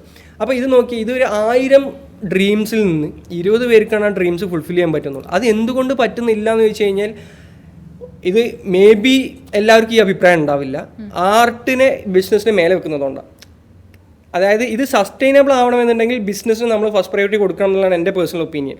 കാരണം ബിസിനസ്സിന് ഫസ്റ്റ് പ്രയോറിറ്റി കൊടുക്കുമ്പോൾ സംഭവിക്കുന്നത് എന്താ വെച്ച് കഴിഞ്ഞാൽ സിസ്റ്റംസ് ഉണ്ടാവും, പ്രോസസ്സുകൾ ഉണ്ടാവും. ഇപ്പോൾ ഒരു എക്സാമ്പിൾ പറയുകയാണെന്നുണ്ടെങ്കിൽ ഇപ്പോൾ ഈ നെറ്റ്ഫ്ലിക്സ് ആവട്ടെ അല്ലെങ്കിൽ പിക്സാർ ആവട്ടെ, അവിടുത്തെ ഏത് സ്റ്റുഡിയോസ് ആവട്ടെ അല്ലെങ്കിൽ US ഏതെങ്കിലും പ്രൊഡക്ഷൻ ബാനർ ആവട്ടെ, ഇവരുടെയൊക്കെ സക്സസ് റേറ്റ് എപ്പോഴും ഒരു 60 to 90% ഇടയിലായിരിക്കും. പക്ഷെ എന്തുകൊണ്ടാണ് മലയാള സിനിമയിൽ 10% ആവുന്നത്? അതെന്തുകൊണ്ടാണെന്ന് വെച്ച് കഴിഞ്ഞാൽ നമ്മളെപ്പോഴും ഒരു ആർട്ടായിട്ട് മാത്രമാണ് കാണുന്നത്. അതിന് ബിസിനസ്സും കൂടെ ആകുമ്പോഴാണ് ഇത് സസ്റ്റൈനബിൾ ആവുകയുള്ളൂ. പിന്നെ ഇൻഡസ്ട്രിയിൽ പുതിയ ആളുകൾ വരുമ്പോൾ ഇപ്പം ഞാൻ വീട്ടിൽ പോയി കഴിഞ്ഞിട്ട് എനിക്കൊരു തിരക്കഥാകൃത്താവണമെന്ന് പറഞ്ഞു, അല്ലെങ്കിൽ എനിക്കൊരു സിനിമാ നടനാവണമെന്ന് പറഞ്ഞു, എന്തുകൊണ്ടാണ് വീട്ടുകാർക്ക് സപ്പോർട്ട് ചെയ്യാൻ പറ്റാത്തത്? അവിടെ ഫിനാൻഷ്യൽ സ്റ്റെബിലിറ്റി കിട്ടില്ല എന്നുള്ളൊരു അസംഷൻ്റെ പുറത്താണ്.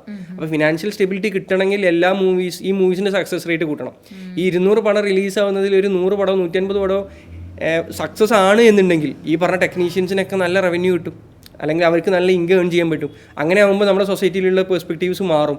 നാളെ വീട്ടിൽ നിന്ന് ആളുകൾ പറയും നീ സിനിമ നടനാവുന്നു.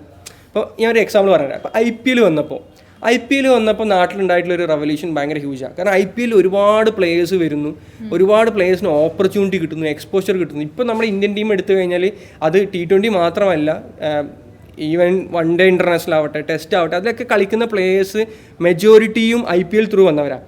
അപ്പോൾ IPL ത്രൂ സംഭവിച്ചെന്താ വെച്ച് കഴിഞ്ഞാൽ ആ ഇൻഡസ്ട്രി മോണിറ്റൈസ് ആയി. അതൊരു സ്പോർട്ട് മാത്രമല്ല. ഇപ്പോൾ സ്പോർട്സ് എന്ന് പറയുമ്പോൾ അല്ലെങ്കിൽ ഗെയിം എന്ന് പറയുമ്പോൾ ഇറ്റ് ഈസ് റിലേറ്റഡ് ടു അവർ ഫിറ്റ്നസ് അല്ലേ, അല്ലെങ്കിൽ ആ സ്പോർട്സ്മാൻ സ്പിരിറ്റുമായിട്ട് റിലേറ്റഡാണ്. പക്ഷേ അതിനെ മോണിറ്റൈസ് ചെയ്തപ്പോൾ ഒരുപാട് പേരുടെ ഡ്രീംസ് ഫുൾഫിൽ ചെയ്യാൻ അവർക്ക് വീട്ടിൽ നിന്ന് സപ്പോർട്ട് കിട്ടി, നാട്ടിൽ നിന്ന് സപ്പോർട്ട് കിട്ടി. ISL വന്നപ്പോൾ ഇതാ സംഭവിച്ചത്. ഇപ്പോൾ ഒരു മലപ്പുറംകാരൻ എന്നുള്ള എനിക്ക് നല്ലപോലെ അറിയാം. ഒരുപാട് പേരൻസ് കുട്ടികളെ രാവിലെ ഒരു 5 മണിക്കോ 6 മണിക്കൊക്കെ കോച്ചിങ്ങിന് കൊണ്ടുപോവുകയും അവൻ നന്നായി ഫുട്ബോൾ കളിക്കുന്നുണ്ട്, അവൻ ട്രെയിൻ ചെയ്യട്ടെ, എഡ്യൂക്കേഷൻ 2ാമത് മതി എന്നൊക്കെ പറയുന്ന പേരൻസിനെ ഞാൻ കണ്ടിട്ടുണ്ട്. അപ്പോൾ അതിൻ്റെ മൂല കാരണം ഞാൻ വിശ്വസിക്കുന്നത് ISL ആണ്, സൂപ്പർ ലീഗ്. കാരണം ISL വന്നപ്പോൾ ഇത് മോണിറ്റൈസ് ആയി. ഇപ്പം നമ്മുടെ നൈബർഹുഡിലുള്ള, ഇപ്പോൾ അനസ ഇടത്തൊടിക്കുക നമ്മുടെ നൈബർഹുഡിലുള്ള ആളാണ്, അല്ലെങ്കിൽ കേരളത്തിൽ നിന്ന് ഒരുപാട് പ്ലേയേഴ്സ്, ഇപ്പോൾ സഹലാവട്ടെ അല്ലെങ്കിൽ വിനീതാവട്ടെ, ഇവരൊക്കെ ഇത്ര കാശുണ്ടാക്കുന്നു അല്ലെങ്കിൽ ഇവരുടെ ലൈഫ് സ്റ്റൈൽ മാറുന്നു എന്ന് പറയുന്ന ഒരുപാട് പേർക്ക് ഡ്രീംസ് ഫുൾഫിൽ ചെയ്യാനുള്ള ഒരു ഇൻസ്പിറേഷനാണ്, മോട്ടിവേഷനാണ്. അപ്പം മോണിറ്റൈസേഷനാണ് ശരിക്കും എല്ലാ എക്കണോമി അല്ലെങ്കിൽ എല്ലാ ഇൻഡസ്ട്രിക്കും സസ്റ്റൈനബിലിറ്റി കൊടുക്കുന്നത്. സിനിമയിലേക്ക് വരുമ്പോഴും ഈ സക്സസ് റേറ്റ് നമുക്ക് കൂട്ടണമെങ്കിൽ അതിനൊരു മോണിറ്റൈസേഷൻ പാർട്ട് വരണം. അപ്പോൾ സിസ്റ്റംസ് വരും, പ്രോസസ്സ് വരും, ബിസിനസ് വരും, എല്ലാം വരും. ആ മോണിറ്റൈസേഷൻ പാർട്ട് വരുമ്പം സക്സസ് കൂടുന്നു. അപ്പോൾ നാളെ സിനിമകളിലേക്ക് ഒരുപാട് പേര് വരും. ഇപ്പോൾ തിരക്കഥ എഴുതാൻ ആഗ്രഹമുള്ള ഒരുപാട് പേരുണ്ടാവും, സിനിമ ഡയറക്റ്റ് ചെയ്യാൻ ആഗ്രഹമുള്ള ഒരുപാട് പേരുണ്ടാവും. അവർക്കൊക്കെ ഡ്രീംസ് ഫുൾഫിൽ ചെയ്യാൻ ആ എക്കോസിസ്റ്റം അഡ്വാൻറ്റേജ് കിട്ടണമെന്നുണ്ടെങ്കിൽ ഈ സസ്റ്റൈനബിലിറ്റി ഇവിടെ വേണം. അപ്പോൾ എപ്പോഴും ഞാൻ പറയുന്നത് ഒരു ഇൻഡസ്ട്രി നിലനിൽക്കണമെങ്കിൽ അതിൻ്റെ ഫസ്റ്റ് തിങ് ആ ബിസിനസ് ഫണ്ടമെൻറ്റൽസ് ആയിരിക്കണം. പക്ഷേ ബിസിനസ് ഫണ്ടമെൻറ്റൽസ് സ്ട്രോങ് ആക്കുമ്പോഴും ആർട്ടിന് നമ്മൾ കൊടുക്കേണ്ട ഒരു റെസ്പെക്റ്റ് ഉണ്ട്. ആ റെസ്പെക്റ്റ് നമ്മൾ കൊടുത്തുകൊണ്ട് തന്നെ ഇത് ചെയ്യുക എന്നുള്ളതാണ്. അങ്ങനെ കൂടെ ആകുമ്പോഴാണ് ഇത് സസ്റ്റൈനബിൾ ആവുള്ളൂ. ആ രണ്ടിൻ്റെയും ഒരു ബാലൻസ് നമ്മൾ കീപ്പ് ചെയ്യണം. അത് ബാലൻസ് കീപ്പ് ചെയ്യാൻ നല്ലപോലെ അറിയുന്നവരാണ് നമ്മൾ. അതിന് നമ്മൾ ഇനീഷ്യേറ്റീവ് എടുത്താൽ മാത്രം മതി എന്നുള്ള, ഇൻ ദ സെൻസ് മലയാളികൾ. നെക്സ്റ്റ് ഇൻ കേരള ഡയലോഗ്സിൽ നമ്മളൊരു പുതിയ സെഗ്മെൻറ്റ് കൂടെ ആഡ് ചെയ്യാണ്, റാപ്പിഡ് ഫയർ. റെഡി അല്ലേ? Ready. Okay, here we go. ഞാൻ കുറച്ച് ചോദ്യങ്ങൾ ചോദിക്കും, ഒരുപാട് സമയമെടുത്ത് ആലോചിക്കരുത്. ഇൻ 1 or 2 seconds റാപ്പിഡായിട്ട് ഉത്തരം പറയണം. ഒരുപാട് വൺ വേർഡിലാണ് ഉത്തരം പറയേണ്ടത്. Up to you. Okay okay, here we go. ആദ്യത്തെ ചോദ്യം, റമീസുമായിട്ട് അല്ലെങ്കിൽ റമീസിൻ്റെ വ്യക്തിത്വമായിട്ട് റെസനേറ്റ് ചെയ്യുന്ന ഒരു വേർഡ്. ഇംഗ്ലീഷിലാണോ? English or Malayalam? ഹസ്ലർ. ഹസ്ലർ. ഓക്കെ, അതിന് കൂടുതൽ വിശദാംശങ്ങളൊന്നും ചോദിക്കുന്നില്ല, ജസ്റ്റ് റാപ്പിഡായിട്ട് ഉത്തരം പറയാം. Okay, next question, how do you define success? Philosophical question ആണ്. ഞാൻ പറയുന്നൊരു ആൻസർ ഉണ്ട് സ്ഥിരമായിട്ട്. ഇപ്പം ഞാൻ കോളേജുകളിലൊക്കെ പോകുമ്പോൾ ഞാൻ പറയാൻ ആഗ്രഹിക്കുന്നൊരു ഉത്തരം, അതായത് എന്നെ സംബന്ധിച്ച് സക്സസ് എന്ന് പറയുന്നത് രാവിലെ എഴുന്നേറ്റിട്ട് നമ്മൾ ഓഫീസിൽ പോകുമല്ലോ, ആ ഓഫീസിൽ പോകുമ്പോൾ അല്ലെങ്കിൽ വർക്ക് സ്പേസിലേക്ക് പോകുമ്പോൾ വളരെ ഹാപ്പി ആയിട്ട് പോകണം. അതുപോലെ തിരിച്ച് വീട്ടിലേക്ക് വരുമ്പോഴും വളരെ ഹാപ്പി ആയിട്ട് വരണം. രണ്ട് സ്ഥലത്തേക്കും എൻ്റർ ചെയ്യാൻ മോട്ടിവേറ്റഡ് ആയിരിക്കണം, ഹാപ്പി ആയിരിക്കണം, അല്ലെങ്കിൽ ആ പീസ്ഫുൾ വൈബ്സ് കിട്ടണം എന്നുള്ളതാണ് എന്നെ സംബന്ധിച്ചൊരു സക്സസ്. അപ്പോൾ ഒരു ഫൗണ്ടറെ സംബന്ധിച്ച് ഇതൊരു ബാലൻസ് ആണ്. ഫാമിലി, അതായത് ഹോം, വർക്ക് സ്പേസ്, അല്ലെങ്കിൽ ഫാമിലി, ബ്രാൻഡ് അല്ലെങ്കിൽ കമ്പനി എന്ന് പറയുന്നത്, ഇത് തമ്മിലുള്ള ആ ബാലൻസ് തന്നെയാണ് കിട്ടുമ്പോഴാണ് സക്സസ് എന്നാണ് ഞാൻ വിശ്വസിക്കുന്നത്. ഓക്കെ, നെക്സ്റ്റ് ക്വസ്റ്റ്യൻ,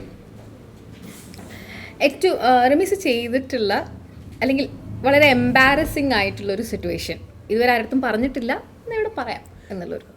ആരടുത്തും പറഞ്ഞിട്ടില്ലാത്തത് എനിക്ക് ഓർമ്മയില്ല.